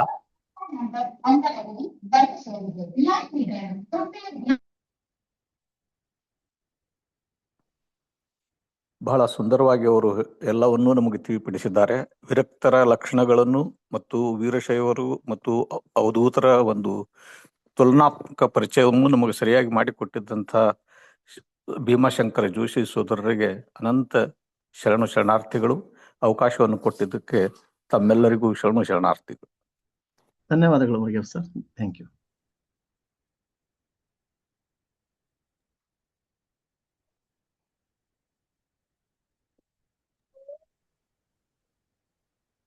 ಹಲೋ. ಎಸ್ ಸರ್, ಮಾತಾಡಿ. ನಮಸ್ಕಾರ ಸರ್. ನನ್ನ ಹೆಸರು ವೆಂಕಟೇಶ್ ಅಂತ. ಸರ್, ಇವತ್ತಿನ ಒಂದು ಸಬ್ಜೆಕ್ಟ್ ವಿಶೇಷವಾಗಿತ್ತು. ತುಂಬಾ ಅದ್ಭುತವಾದ ಮಾಹಿತಿಗಳನ್ನ ವಿವರವಾಗಿ ನಮ್ಮ ಜೊತೆ ಹಂಚ್ಕೊಂಡಿದ್ದೀರಾ. ತುಂಬಾ ಸಂತೋಷ ಆಯ್ತು. ಯಾಕೆಂದ್ರೆ ಅವಧೂತ ಪ್ರಜ್ಞೆ ಅನ್ನೋದನ್ನ ನಾವು ಇದುವರೆಗೂ ಎಲ್ಲೂ ಬಳಸಿಲ್ಲ, ಮತ್ತೆ ಅಷ್ಟು ಕೇಳು ಇರಲಿಲ್ಲ ನಾವು. ಮತ್ತೇನಂತಂದ್ರೆ ಒಂದೇ ಸಾರಿ ಈ ನಾಗ ಸಾಧುಗಳು ಮತ್ತೆ ಇಲ್ಲಿರುವಂತ ಸಾಧುಗಳು ಎಲ್ಲ ಒಂದ್ ಸ್ಥಿತಿ ಮೈಂಡ್ ಕಣ್ ಮುಂದ್ಗಡೆ ಹಾಗೇ ಬಂದಾಯ್ತು. ತುಂಬಾ ಅದ್ಭುತವಾದ ಮಾಹಿತಿಗಳನ್ನ ಕೊಟ್ಟಿದ್ದೀರಾ ಸರ್. ಯಾಕೆಂತಂದ್ರೆ ಇತ್ತೀಚೆಗೆ ಈ ಸಾಧುಗಳ ಬಗ್ಗೆ ನಮ್ಗೆ ಅಭಿಪ್ರಾಯಗಳು ಅಷ್ಟಾಗಿ ಬರ್ತಾ ಇಲ್ಲ, ಚೆನ್ನಾಗಿ ಇಲ್ಲ ಅಂತ ಅನ್ಸುತ್ತೆ. ಯಾಕೆಂದ್ರೆ ಪ್ರತಿ ಜಾತಿಗೆ ಒಬ್ಬರ ಸಾಧುಗಳು, ಪ್ರತಿ ಜಾತಿಗೆ ಒಬ್ಬ ಇವರು ಎಲ್ಲ ಆಗ್ಬಿಟ್ಟಿದ್ದಾರೆ. ಹಾಗಾಗಿ ಏನೋ ಸಾಧು ಸಂತರಂದ್ರೆ ಒಂದ್ ರೀತಿ ನಮ್ಗೆ ಮನೋಭಾವನೆ ಒಂದ್ ರೀತಿ ಚೇಂಜ್ ಆಗುತ್ತೆ. ಆ ಒಂದು ಮನೋಭಾವನೆಯನ್ನ ತೊಡೆದಾಕುವಂತ ಒಂದು ಮಾಹಿತಿಗಳನ್ನ ಇವತ್ತು ನೀವು ನಮ್ಮ ಜೊತೆ ಹಂಚ್ಕೊಂಡಿದ್ದೀರಾ ಸರ್. ತುಂಬಾ ಧನ್ಯವಾದಗಳು. ಒಳ್ಳೆ ಅದ್ಭುತವಾದ ಮಾಹಿತಿ. ಒಂದು ಸಬ್ಜೆಕ್ಟ್ ಕೂಡ ವಿಶೇಷವಾಗಿದೆ ಸರ್. ಹಾಗಾಗಿ ಧರ್ಮದ ಹೆಸರಲ್ಲಿ ಹಿಂದೇನೆ ಹೇಳಿದ 12ನೇ ಶತಮಾನದಲ್ಲಿ ವಚನಗಳ ಸಾಹಿತ್ಯದಲ್ಲೇ ಇದೆ. ಧರ್ಮ ಅಂದ್ರೆ ಒಂದೇ, ದೇವರು ಅಂದ್ರೆ ಒಂದೇ, ಎಲ್ಲರೂ ಒಂದು ನಂಬಿಕೆಯಲ್ಲಿ ನಂಬಿಕೆ ಇಟ್ಟು ನಿಮ್ಮ ಕಾಯಕದಲ್ಲಿ ತೊಡಗಿ ಅಂತ ಹೇಳಿದ್ದಾರೆ. ಆದ್ರೆ ಈ ಪ್ರಸ್ತುತ ಸ್ಥಿತಿಯಲ್ಲಿ ಹಲವಾರು ತೊಂದರೆಗಳನ್ನು ನೋಡ್ತಾ ಇದ್ದೀವಿ, ಅನುಭವಿಸ್ತಾ ಇದ್ದೀವಿ ಇವಾಗ. ಯಾಕೆಂತಂದ್ರೆ ಪ್ರತಿಯೊಂದು ನಡೆಯೋದೇ ಜಾತಿ ಮೇಲೆ, ಧರ್ಮದ ಮೇಲೆ ವಿಂಗಡಣೆ ಆಗಿದೆ. ಹಾಗಾಗಿ ಈ ನಾಗ ಸಂತುಗಳ ಮೇಲೆ ತುಂಬಾ ಅದ್ಭುತವಾದ ಮಾಹಿತಿಗಳನ್ನ ಕೊಟ್ಟರೆ ಬಹಳ ಸಂತೋಷ ಆಯ್ತಾ. ತುಂಬಾ ಧನ್ಯವಾದಗಳು ಸರ್ ತಮ್ಗೆ. Thank you sir. ಧನ್ಯವಾದಗಳು ವೆಂಕಟೇಶ್ ಸರ್. ನಿಜವಾಗಿ ಈಗ ಇವರ ಮಾರ್ಗದರ್ಶನ, ಇವರ ಬೋಧನೆಗಳು ನಮಗೆ ಅವಶ್ಯ ಇದೆ ಈಗಿನ ಕಾಲಕ್ಕೆ. ನೀವು ಹೇಳಿದಂಗೆ ನಿಜ ಅದ ಸರ್. Yes sir. ಧನ್ಯವಾದಗಳು ಸರ್. ತುಂಬಾ ಅದ್ಭುತವಾದ ಮಾಹಿತಿಗೆ. Thank you sir. ಶರಣಾರ್ಥಿಗಳು ಸರ್. ನಾನು ಡಾಕ್ಟರ್ ವಿಜಯಕುಮಾರ್ ಕಮ್ಮಾರ್ ಅಂತ, ತುಮಕೂರಿಂದ. 12ನೇ ಶತಮಾನದಲ್ಲಿ ಬಸವಣ್ಣವರು ಕೂಡಲ ಸಂಗಮಕ್ಕೆ ಏನು ಹೋದ್ರು, ಅಲ್ಲಿ ಹಲವಾರು ಜಾತಿ ಮತ ಪಂಥಗಳ ಒಂದು ಸಮ್ಮಿಲನ ಆಗಿತ್ತು ಅಂತ ನನ್ನ ಅನಿಸಿಕೆ. ಅದರಲ್ಲಿಯೂ ಕೂಡ ವಚನಕಾರರು ಅವಧೂತ ಪರಂಪರೆಗಿಂತಲೂ ಹೆಚ್ಚಾಗಿ ಸಮಯಾಚಾರ ಅಂತಕ್ಕಂಥ ಒಂದು ನಾಥ ಪರಂಪರೆಗೆ ಒಗ್ಗಿಕೊಂಡಿದ್ರು ಅಂತಕ್ಕಂಥದ್ದು ನಾನು ಬಹಳಷ್ಟು ಕಡೆ ಓದಿದ್ದೆ. ಅವಧೂತ ಪರಂಪರೆಗೆ ಅಥವಾ ನಾಥ ಪರಂಪರೆಗೆ ಹೋಗಿದ್ದು ಬಸವಣ್ಣನವರು. ಅವಧೂತ ಪರಂಪರೆಯಲ್ಲಿ ಅದಕ್ಕಿಂತ ಹೆಚ್ಚಾಗಿ ಅದರಲ್ಲಿ 4 ಪಂಥಗಳು ಬರ್ತವೆ. ಗೃಹಸ್ಥಾಶ್ರಮ ಅವಧೂತ ಪರಂಪರೆಗೆ ಒಲವು ತೋರಿದ್ರು. ಆದರೆ ಅದಕ್ಕಿಂತ ಅಡ್ವಾನ್ಸ್ ಆಗಿತ್ತಂತ ಸಮಯಾಚಾರದ ನಾಥ ಪರಂಪರೆಗೆ ಬಸವಣ್ಣನವರು ತಮ್ಮ ಒಲವನ್ನು ತೋರಿದ್ರು ಅಂತಕ್ಕಂಥ ಒಂದು ಸಣ್ಣ ಚಿಂತನೆಯನ್ನು ಮಂಡಿಸ್ತಾ ಇವತ್ತಿನ ತಮ್ಮ ಉಪನ್ಯಾಸ ಏನಿದೆ ಬಹಳ ಅದ್ಭುತವಾಗಿತ್ತು. ಅದರಲ್ಲಿಯೂ ಕೂಡ ಅವಧೂತ ಪರಂಪರೆಯ ಆ ವ್ಯಾಖ್ಯಾನ ಏನಿತ್ತು, ಡೆಫಿನೇಷನ್ ಇತ್ತು, ಬಹಳ ಅದ್ಭುತವಾದಂಥ ಒಂದು ಡೆಫಿನೇಷನ್ ಅನ್ನು ಕೊಟ್ರಿ. ಆಶ್ರಯವನ್ನ ತ್ಯಜಿಸಿದಂಥವರು ಅವಧೂತ ಪರಂಪರೆ. ಹಾಗೆಯೇ ಆಶ್ರಯವಿಲ್ಲದೆ ಬೆಳೆದು ಬಂದಂತಹ ವಚನ ಸಾಹಿತ್ಯ ಇಲ್ಲಿಯವರೆಗೂ ಬೆಳೆದುಕೊಂಡು ಬಂದಿದೆ ಅಂತಂದ್ರೆ ಅವ್ರು ಎಲ್ಲವನ್ನೂ ತ್ಯಜಿಸಿ ಅನುಭವಕ್ಕೆ ನೆಲೆ ನೀಡಿದ್ರು ಅಂತಕ್ಕಂಥ ವಿಷಯ ತಮ್ಮ ಉಪನ್ಯಾಸದಿಂದ ತಿಳಿದು ಬಂತು sir. Thank you very much for the classic presentation. Thanks a lot. Thank you. ಹೌದಲ್ಲ ಸರ್, ನಿಮ್ಮ ಅಭಿಪ್ರಾಯ? Thank you sir. ನಮಸ್ತೆ sir. Bhimashankar sir, Shivakumar sir, ನಮಸ್ತೆ. ನಮಸ್ತೆ. ನಮಸ್ತೆ ನಮಸ್ತೆ ಸರ್. ಸರ್. ನಮಸ್ತೆ. ನಮಸ್ತೆ. ನಮಸ್ತೆ ಸರ್. ನಾನು ಬಿಜಾಪುರದಿಂದ ರೀ, ಶಿವಾನಂದ್ ಅಂತ. ಹೇಳ್ರಿ ಶಿವಾನಂದ್ ಅವರೇ. ನಿಮ್ ಮಾತ್ ಕೇಳಿ ನಮ್ಗ ಬಾಳ ದಿನ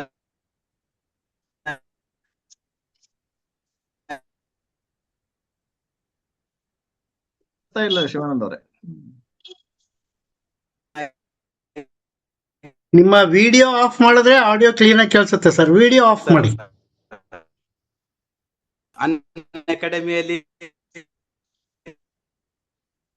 ಕ್ಲಾಸ್ಗಳನ್ನ ಕೇಳಿ ಬಹಳ ಈ 5 ಮಾಡಿದ್ದಾರೆ ಸರ್. ಓಕೆ, ಹಾ ಸರ್. ಈಗ ಕೇಳಿಸ್ತಾರ? ಈಗ ಯಾರಂದ್ರೆ ಇವರು ತತ್ವ ಪದಕಾರರು, ಆಮೇಲೆ ಕೀರ್ತನಕಾರರು, ಇವರು ಅವಧೂತ ಪರಂಪರೆಗೆ ಸೇರ್ತಾರೋ ಇಲ್ಲೋ ಅಂತ ಪ್ರಶ್ನೆ ಸರ್. ಅಂದ್ರೆ ಪರಂಪರೆ ಬೇರೆ ಇದ್ರು ಅವರ ಪರಿಕಲ್ಪನೆಗಳು, ಅವರ ಅವಸ್ಥೆಗಳನ್ನ ಇವರಲ್ಲೂ ನಾವು ಕಾಣ್ತೀವಿ ಅನ್ನೋದನ್ನ ಹೇಳಿದ್ವಿ ನಾವು ಅಷ್ಟೇ. ಅವಧೂತರು ಅನ್ನುವಂಥದ್ದು ಅದೊಂದು ಪೂರ್ಣ ಅವಸ್ಥೆ ಇಲ್ಲ ಅಂದ್ರೂ ಕೆಲವೊಂದು ವಿಚಾರಗಳನ್ನ ಅವ್ರು ಅಳವಡಿಸಿಕೊಂಡ್ರು. ತತ್ವಗಳು ಒಂದೇ ಅನ್ನೋದನ್ನ ಅದನ್ನ ಹೇಳಿದ್ರು. ಹಾ ಸರಿ. ಈ ಅಂದ್ರೆ ಕೀರ್ತನಕಾರರು, ತತ್ವ ಪದಕಾರರು ಸರ್. ಈಗ ಉದಾಹರಣೆಗೆ ಕಡಿಕೋಳ ಮಡಿವಾಳಪ್ಪನವರು, ಆಮೇಲೆ ಶಿಶುನಾಳ್ ಶರೀಫ್ ಸಾಹೇಬ್ರು, ನವಲಗುಂದ ನಾಗಲಿಂಗಜ್ಜ ಅವರು. ಈಗ ಈ ಅವಧೂತರು ಹೇಳ್ತಕ್ಕಂತಹದ್ದು ಏನು, ಆತ್ಮ ಪರಮಾತ್ಮ ಒಂದೇ ಅನ್ನುವಂತ ಅದ್ವೈತ ತತ್ವವನ್ನು ಅವರು ಹೇಳಿದ್ರೆ, ಶರೀಫರು ಕೂಡ ಅದನ್ನೇ ಗುಡಿಯ ನೋಡಿರಣ್ಣ, ದೇಹದ ಗುಡಿಯ ನೋಡಿರಣ್ಣ, ಹೌದಲ್ಲ. ಆಮೇಲೆ ದೇಹವೇ ದೇಗುಲ ಅಂತಕ್ಕಂಥ ವಿಚಾರವನ್ನ ಬಸವಣ್ಣವರು ಹೇಳಿದ್ರು. ಹಿಂಗ ಪ್ರತಿಯೊಬ್ರು ಕೂಡ ಏನಪ್ಪಾ ಅಂದ್ರೆ ಅದೇ ವಿಚಾರಧಾರೆಯನ್ನೇ, ಪಂಥಗಳು ಬೇರೆ ಇರಬಹುದು, ಆ ಪ್ರಜ್ಞೆಗಳು, ಆ ಅವಸ್ಥೆಗಳು ಇವರಲ್ಲಿ ಇದ್ದು ಅಂತ ಅದನ್ನ ಹೇಳ. ಅಂದ್ರೆ ತತ್ವ ಒಂದೇ, ಆದ್ರ ಮಾರ್ಗ ಮಾತ್ರ ಬೇರೆ ಬೇರೆ ಬೇರೆ ಪರಿಗ. ಹಾ ಸರ್. ತುಂಬಾ ಸಂತೋಷ ಆಯ್ತು ಸರ್.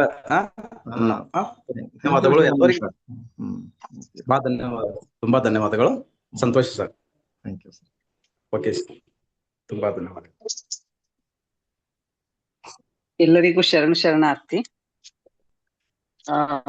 ಭೀಮಾಶಂಕರ್ ಜೋಶಿ ಅಣ್ಣ ಅವರು ಇದುವರೆಗೂ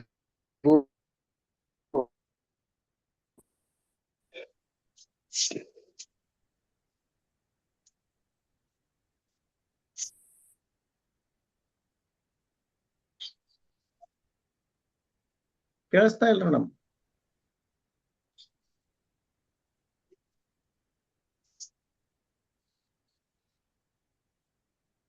ಮೇಡಮ್, ತಮ್ಮ ಧ್ವನಿ ಬರುತ್ತಿಲ್ಲ.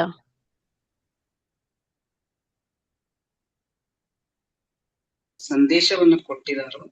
ಅಲ್ಲಿ ಷಟಸ್ಥಲ ಸಿದ್ಧಾಂತ ಬಹಳ ಪ್ರಾಮುಖ್ಯತೆಯನ್ನು ಪಡ್ಕೊಳ್ಳುತ್ತೆ. ಇದರಲ್ಲಿ ಅವಧೂತರ ಒಂದು ಸ್ಥಿತಿ ಏನಿತ್ತಲ್ಲ, ಎಲ್ಲವನ್ನು ತ್ಯಜಿಸಿ ಜಗತ್ತನ್ನು ನಿರ್ಲಿಪ್ತವಾಗಿ ನೋಡೋ ದೃಷ್ಟಿಕೋನ, ಅದನ್ನ ನಾವು ಆ ಷಟಸ್ಥಲ ಸಿದ್ಧಾಂತದಲ್ಲಿ ಕಾಣಲಿಕ್ಕೆ ಸಾಧ್ಯ ಇದೆ ಅಂತ ನನಗೆ ಅನಿಸ್ತದೆ. ಹೇಗೆ ಮೊದಲು ಭಕ್ತ, ಮಹಿಷ, ಪ್ರಸಾದಿ, ಪ್ರಾಣಲಿಂಗಿ, ಶರಣ, ಐಕ್ಯ ಅನ್ನುವ ಹಂತವನ್ನು ತಲುಪುವ ಹೊತ್ತಿನಲ್ಲಿ ಒಬ್ಬ ಶರಣನಾದವನಿಗೆ ಇಡೀ ಜಗತ್ತು ಇಲ್ಲದಂತೆ ತಾನು ನಿರ್ಲಿಪ್ತವಾಗಿ ಅದಕ್ಕೆ ಪ್ರತಿಕ್ರಿಯಿಸುವಂತೆ ಆ ಒಂದು ಸ್ಥಿತಿಗೆ ಹೋಗ್ತಾನಲ್ಲ, ಅದು ಈ ಅವಧೂತ ಪರಂಪರೆಯ ಒಂದು ಪ್ರಜ್ಞೆ ಅಲ್ಲಿ ಇದೆ ಅಂತ ನನಗನ್ನಿಸ್ತು. ಹಾಗೆ ನಾವು ಶರಣರಲ್ಲಿ ಜೋಶಿ ಅಣ್ಣವ್ರು ಹೇಳಿದ್ರು, ಅಲ್ಲಮ ಪ್ರಭುಗಳ ಉದಾಹರಣೆಯನ್ನು ಕೊಟ್ಟರು. ನನ್ಗೆ ಅನೇಕ ಬಾರಿ ಅಕ್ಕನಲ್ಲಿ, ಅಕ್ಕ ಮಹಾದೇವಿಯಲ್ಲಿ, ಬೋಂತಾದಿಯಲ್ಲಿ, ಇನ್ನೂ ಕೆಲವಾರು ಶರಣರಲ್ಲಿ ಆ ಒಂದು ಪ್ರಜ್ಞೆ ಇರೋದ್ರಿಂದನೇ ಅವರು ಈ ಜಗತ್ತಿನಿಂದ ವಿಶೇಷವಾಗಿ ನಮ್ಗೆ ಕಾಣ್ತಾರೆ, ಸಾಮಾನ್ಯ ಜನರಿಗಿಂತಲೂ ಭಿನ್ನವಾಗಿ ಗೋಚರಿಸ್ತಾರೆ ಅನ್ನೋ ಮಾತು ಇವತ್ತಿನ ನಿಮ್ಮ ಉಪನ್ಯಾಸ ಕೇಳಿದ ಮೇಲೆ ಬಹಳಷ್ಟು ವಿಷಯಗಳು ಹೊಳೆದವು. ಹಾಗಾಗಿ ಒಂದು ಅರ್ಥಪೂರ್ಣವಾದ ವಿಷಯ ಮಂಡನೆಯನ್ನ ಕೇಳಿದ ಒಂದು ಸಂತೃಪ್ತಿ ಇವತ್ತು ನಮಗೆ ಸಿಕ್ಕಿದೆ. ಅಭಿನಂದನೆಗಳು ಜೋಶಿ ಅಣ್ಣವರಿಗೆ, ಹಾಗೆ ಶಬಾನ್ ಅವರಿಗೂ ಕೂಡ ಉತ್ತಮವಾದ ಕಾರ್ಯಕ್ರಮವನ್ನ ಆಯೋಜಿಸಿದ್ದೀರಿ. ಶೀಲಾ ಮಳಿಮಠ್ ಎಲ್ಲರಿಗೂ ಅಭಿನಂದನೆಗಳನ್ನು ಸಲ್ಲಿಸ್ತಾ ಶರಣಾರ್ಥಿ. ಧನ್ಯವಾದಗಳು ತಮಗೆ. ಬಹಳ ಒಳ್ಳೆಯ ವಿಚಾರವನ್ನು ಹೇಳಿದ್ರೆ. ಅಕ್ಕ ಮಹಾದೇವಿ ವಿಚಾರನು ಕೂಡ ಅದೇ, ದೇಹ ಭಾವ ಅಳಿದಿರತಕ್ಕಂಥದ್ದು, ಅದನ್ನು ಅವಧೂತ ಸ್ಥಿತಿನೇ. ನಿಜವಾಗಿ ಒಳ್ಳೇದು ಮೇಡಮ್. ನಮ್ಗೆ ಅಕ್ಕ ಬೆತ್ತಲೆಯಾಗಿ ಬರ್ಲಿಕ್ಕೆ ಹೇಗೆ ಸಾಧ್ಯ ಆಯ್ತು ಅಂತ ಪ್ರಶ್ನೆ ಮಾಡೋರಿಗೆ ಈ ಸ್ಥಿತಿ ಬರ್ಲಿಕ್ಕೆ ಆಂತರಿಕ ಪ್ರಜ್ಞೆ ಹೇಗೆ ಇರುತ್ತೆ ಅನ್ನೋದನ್ನ ಉತ್ತರವಾಗಿ ಹೇಳಲಿಕ್ಕೆ ಇದೊಂದು ಒಳ್ಳೆ ಉದಾಹರಣೆ ಕೂಡ ಹೌದಾ ಅನ್ಸುತ್ತೆ ನೋಡಿ ಜೋಶಿ ಅಣ್ಣವ್ರೆ. ನಿಜ.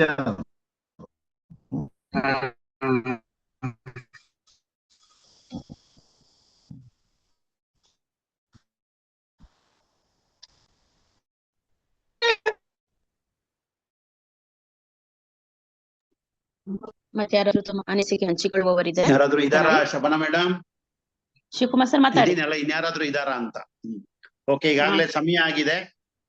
ನಾನು ಸ್ವಲ್ಪ ಕಾಲೇಜಿನಲ್ಲಿ ಯಾವುದೋ ಒಂದು ವಿಚಾರ ಸಂಕಿರಣದ ಸಮಾರೋಪ ಇದ್ದಿದ್ರಿಂದ 6 ಗಂಟೆಗೆ ಜಾಯಿನ್ ಆದೆ.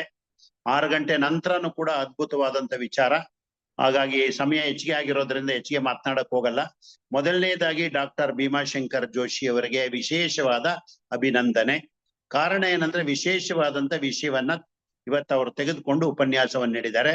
ಪ್ರತಿ ದಿನಕ್ಕಿಂತಲೂ ಇವತ್ತು ಹೆಚ್ಚಿನ ಶರಣ ಬಂಧುಗಳು ತಮ್ಮದೇ ಆದಂತ ಶೈಲಿಯಲ್ಲಿ ತಮ್ಮ ಪ್ರತಿಕ್ರಿಯೆಯನ್ನ ವ್ಯಕ್ತಪಡಿಸಿದ್ದಾರೆ. ಹಾಗಾಗಿ ಅವರು, ನಾನು ಜಾಯಿನ್ ಆದಾಗ ಅಲ್ಲಮ ಪ್ರಭುಗಳ ವ್ಯಕ್ತಿತ್ವವನ್ನ ಅವರು ಬಣ್ಣಿಸ್ತಾ ಇದ್ರು. ಆತ್ಮದಲ್ಲಿ ಪರಮಾತ್ಮ ಇದ್ದಾನೆ ಅನ್ನೋ ಮಾತು ನಿಜ, ಸತ್ಯ. ಅದು ನಮ್ ದೇಹ ಒಂದು ಜೀವಾತ್ಮ, ಈ ಜೀವಾತ್ಮನಲ್ಲಿದ್ದಾನೆ ಪರಮಾತ್ಮ ಅನ್ನೋದೊಂದು. ಆಮೇಲೆ ಗಾಂಧೀಜಿಯ ಒಂದು ವಿಚಾರವನ್ನು ಉಲ್ಲೇಖ ಮಾಡಿದ್ರು ಅವರು, ಸಿಂಪಲ್ ಲಿವಿಂಗ್ ಹೈ ಥಿಂಕಿಂಗ್ ಅಂತ. ಅದು ಅವ್ರಿಗೆ. ಆದ್ರೆ ಇವತ್ತಿನ 21ನೇ ಶತಮಾನದಲ್ಲಿ ಜೀವನ ಶೈಲಿ ಹೇಗೆಂದ್ರೆ high living worst thinking sir. ಹಾಗಾಗಿ ಒಂದು, ಆಮೇಲೆ ಅವಧೂತ ಪಂಥರಿಗೆ ಎಲ್ಲರಿಗೂ ಮುಕ್ತವಾದಂತ ಒಂದು ಅವಕಾಶ. ವಿರಕ್ತರದ್ದು ಹೇಳಿದ್ರಿ ನೀವು ಯೋಗ ಸಾಧನೆ ಬಗ್ಗೆ. ಅವರು ಪ್ರತಿಯೊಬ್ಬರು ಮಾನವರನ್ನ ದೈವದಂತೆ ನಂಬಿದ್ರು ಅಂತ, ಆಸೆ ಆಮಿಷಗಳಿಗೆ ದೂರದಿದ್ರು. ಈಗಾಗಲೇ ಕಾವ್ಯಶ್ರೀ ಮೇಡಮ್ ಹೇಳಿದ್ರು ನಿರ್ಲಿಪ್ತತೆ ಅಂತ. ಹಾಗಾಗಿ ಸಮಗ್ರವಾಗಿ ನಾನು ಹೇಳ್ಬಿಡ್ತೇನೆ, ವಚನಕಾರರ ಜೀವನ ಶೈಲಿ ಹೇಗಿತ್ತು ಅಂದ್ರೆ ಅವಧೂತರ ಪ್ರಜ್ಞೆಯ ಪ್ರಕಾರ ಆಮೇಲೆ ಇನ್ನೊಂದು ಹೇಳಿದ್ರೆ ನೀವು, ಯಾವ ಹೆಣ್ಣು ಮಕ್ಕಳನ್ನು ಅವ್ರು ಕಣ್ಣಾಕಿ ನೋಡ್ತಾ ಇರ್ಲಿಲ್ಲ ಅಂತ. ಅದಕ್ಕೊಂದು ವಚನಾನು ಇದೆ, ಹೇಳ್ತೇನೆ. ಮೊದಲನೇದಾಗಿ ಏನಂದ್ರೆ, ನೋಡುವಂತಿರಬೇಕು, ನೋಡದಂತಿರಬೇಕು, ಮಾಡುವಂತಿರಬೇಕು, ಮಾಡದಂತಿರಬೇಕು, ನೋಡುವ ನೋಟದಲ್ಲಿ ಮಾಡುವ ಮಾಟದಲ್ಲಿ ತಾನಿಲ್ಲದಂತಿರಬೇಕು. ಇದು ಅವರ ಅವಧೂತರ ಪ್ರಜ್ಞೆ ಅಂತ ನನ್ನ ಭಾವನೆ. ಆಮೇಲೆ ಅದಕ್ಕೆ ಪೂರಕವಾಗಿ ವಚನ ತಾವೇಳಿದಕ್ಕೆ, ಚಲಬೇಕು ಶರಣಂಗೆ ಪರಧನವನೊಲ್ಲೆನೆಂಬ, ಚಲಬೇಕು ಶರಣಂಗೆ ಪರಸತಿಯನೊಲ್ಲೆನೆಂಬ, ಚಲಬೇಕು ಶರಣಂಗೆ ಪರ ದೈವವನೊಲ್ಲೆನೆಂಬ ಅಂತ. ಆಮೇಲೆ ಇನ್ನೊಂದು ಹೇಳಿದ್ರೆ, ಅವ್ರಿಗೆ ಯಾವ ದೇವ್ರು ಈ ದೇವ್ರು. ಆಮೇಲೆ ಇನ್ನೊಂದು ನಾನು ಆಗ್ಲೇ ಯೋಚನೆ ಮಾಡ್ತಾ ಇದ್ದೆ, ಶಬಾನ್ ಅವ್ರಿಗೂ ಗೊತ್ತಿದೆ, ಇವತ್ತಿನ ನಿಮ್ಮ ಉಪನ್ಯಾಸಕ್ಕೂ ನಿನ್ನೆ ನಮ್ಮ ಡಾಕ್ಟರ್ ಪಂಚಾಕ್ಷರಿ HV ಅವರು ನೀಡಿದಂತ ಸಾಮಾಜಿಕ ವಿಘಟನೆಗೆ ಶರಣರ ಪರಿಹಾರ ಸೂತ್ರ, ಇವೆರಡೂ ಸ್ವಲ್ಪ ಹೆಚ್ಚು ಕಮ್ಮಿ ಒಂದ್ ರೀತಿ ತುಲನಾತ್ಮಕವಾಗಿ ಕೋಆರ್ಡಿನೇಷನ್ ಇದೆ ಅಂತ ನನ್ನ ಭಾವನೆ. ಹಾಗಾಗಿ ಅದ್ಭುತವಾದಂತ ವಿಚಾರವನ್ನು ತಿಳಿಸಿದ್ದೀರಿ ಸರ್. ವೈರಾಗ್ಯ, ಏಕಾಂಗಿತನ, ಗುರುವಿನ ಪಾತ್ರ. ಆಮೇಲೆ ನೀವ್ ಹೇಳಿದ್ರಲ್ವಾ, ದ್ವೈತ ಅದ್ವೈತ. ದ್ವೈತದಲ್ಲಿ ಭಕ್ತನೇ ಬೇರೆ, ಗುರುವೇ ಬೇರೆ ಆಗ್ತದೆ. ಅದ್ವೈತಕ್ಕೆ ಬಂದ್ರೆ ಗುರು ತಾನೇ ಲಿಂಗ, ತಾನೇ ಗುರು ಅನ್ನೋ ಭಾವನೆ. ಆದರೆ ಅದನ್ನ ಬೆಳೆಸ್ಕೊಳ್ಬೇಕಾದ್ರೆ, ಅದ್ವೈತಕ್ಕೆ ಬರ್ಬೇಕಾದ್ರೆ ಇವನ ಸಾಧನೆ ಬೇಕಾಗ್ತದೆ. ಹಾಗಾಗಿ ಇವತ್ತು ಮಧ್ಯಾಹ್ನ ತಮಗ್ ಗೊತ್ತಿದ್ರೆ ನಮ್ಮ ಶಿವಗಂಗಾ ಪೂಜ್ಯರ ಒಂದು ಶ್ರಾವಣ ಮಾಸದ ಕಾರ್ಯಕ್ರಮದಲ್ಲಿ ನಾನು ಭಾಗವಹಿಸಿದ್ದೆ. ಅವರ ಉಪನ್ಯಾಸದಲ್ಲಿ ನನಗೆ ಇವತ್ತು ಒಂದು ಒಳ್ಳೆ ವಿಚಾರ ಗೊತ್ತಾಯ್ತು. ಅವರು ದ್ವೈತಕ್ಕೂ ಅದ್ವೈತಕ್ಕೂ ಒಂದು ಮಾತು ಹೇಳಿದ್ರು. ಈ ಸಂದರ್ಭದಲ್ಲಿ ಉಲ್ಲೇಖ ಮಾಡ್ತೇನೆ. ಒಂದು ಎಳ್ನೀರ್ ಇರ್ತದೆ, ಎಳನೀರಿನಲ್ಲಿ ದೀಪ ಹಚ್ಚಕ್ ಆಗಲ್ಲ, ಆಯ್ತಲ್ವಾ? ಎಳನೀರು ದೀಪ ಅದು ಒಂದ್ ರೀತಿ ದ್ವೈತ. ಆದರೆ ಎಳನೀರನ್ನೇನಾಯ್ತು ಅಂದ್ರೆ ಅದಕ್ಕೆ ಸಂಸ್ಕಾರ ಕೊಟ್ಟು ಅದೇ ಎಳನೀರು ತೆಂಗಿನ ಮರದಲ್ಲಿ ತೆಂಗಿನಕಾಯಿ ಬಿಟ್ಟು ಕೊಬ್ಬರಿಯಾಗಿ ಆ ಕೊಬ್ಬರಿಯಿಂದ ಕೊಬ್ಬರಿ ಎಣ್ಣೆಯನ್ನ ತೆಗೆದಾಗ ಆ ಕೊಬ್ಬರಿ ಎಣ್ಣೆಯಿಂದ ದೀಪ ಹಚ್ಚಬಹುದು. ಅಂದ್ರೆ ನೋಡಿ, ಎಳನೀರು ಇದ್ದಾಗಿನ ಸಾಧನೆ ಇಲ್ಲ.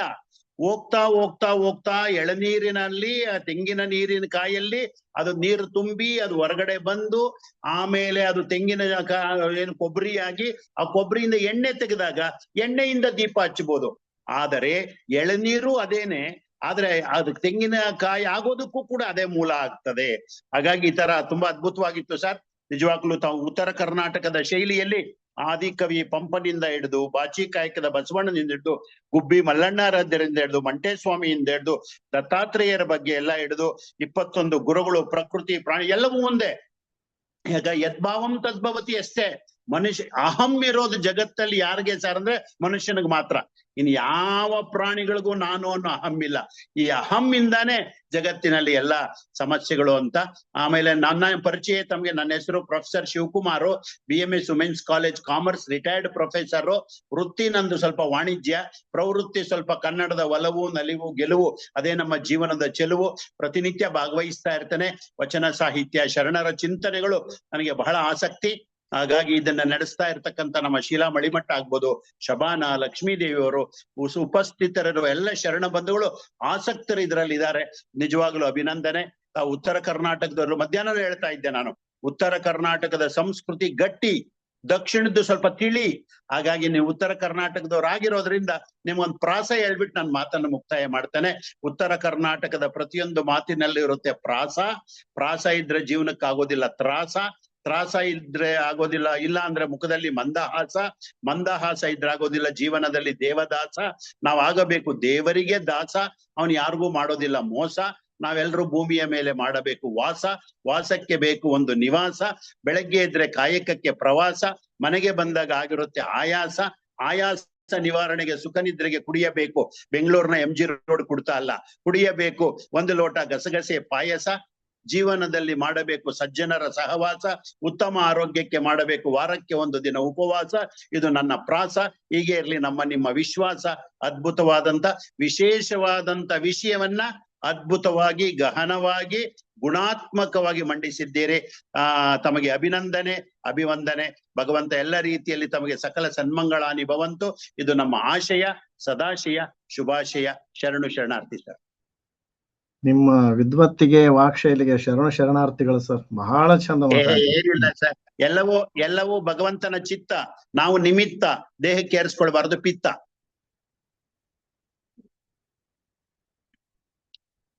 ಧನ್ಯವಾದಗಳು ಸರ್. ಧನ್ಯವಾದಗಳು ಶಿವಕುಮಾರ್ ಸರ್ ಅವರಿಗೆ. ಓಕೆ, ನಮಸ್ಕಾರ. ಧನ್ಯವಾದ ಸರ್. ಓಕೆ. ಶರಣ ಬಂಧುಗಳೇ, ಸಮಯ ಮುಕ್ತಾಯವಾಗುತ್ತಿದೆ. ನಾವು ವಂದನಾರ್ಪಣೆ ಮೂಲಕ ಕಾರ್ಯಕ್ರಮವನ್ನ ಇವತ್ತಿಗೆ ಮುಕ್ತಾಯಗೊಳಿಸೋಣ. ಶ್ರಾವಣ ಮಾಸದ ಶರಣಯಾನ ಅಂತಾರಾಷ್ಟ್ರೀಯ ಸರ್ಟಿಫಿಕೇಟ್ ಕೋರ್ಸ್ನ ಆನ್ಲೈನ್ ವಿಚಾರ ಮಂಥನ ಕಾರ್ಯಕ್ರಮವು ಅತ್ಯಂತ ಯಶಸ್ವಿಯಾಗಿ ಮೂಡಿಬರಲು ಸಹಕರಿಸಿದ ತಮಗೆಲ್ಲರಿಗೂ ನನ್ನ ಹೃತ್ಪೂರ್ವಕ ಧನ್ಯವಾದಗಳನ್ನು ಅರ್ಪಿಸುತ್ತಿದ್ದೇನೆ.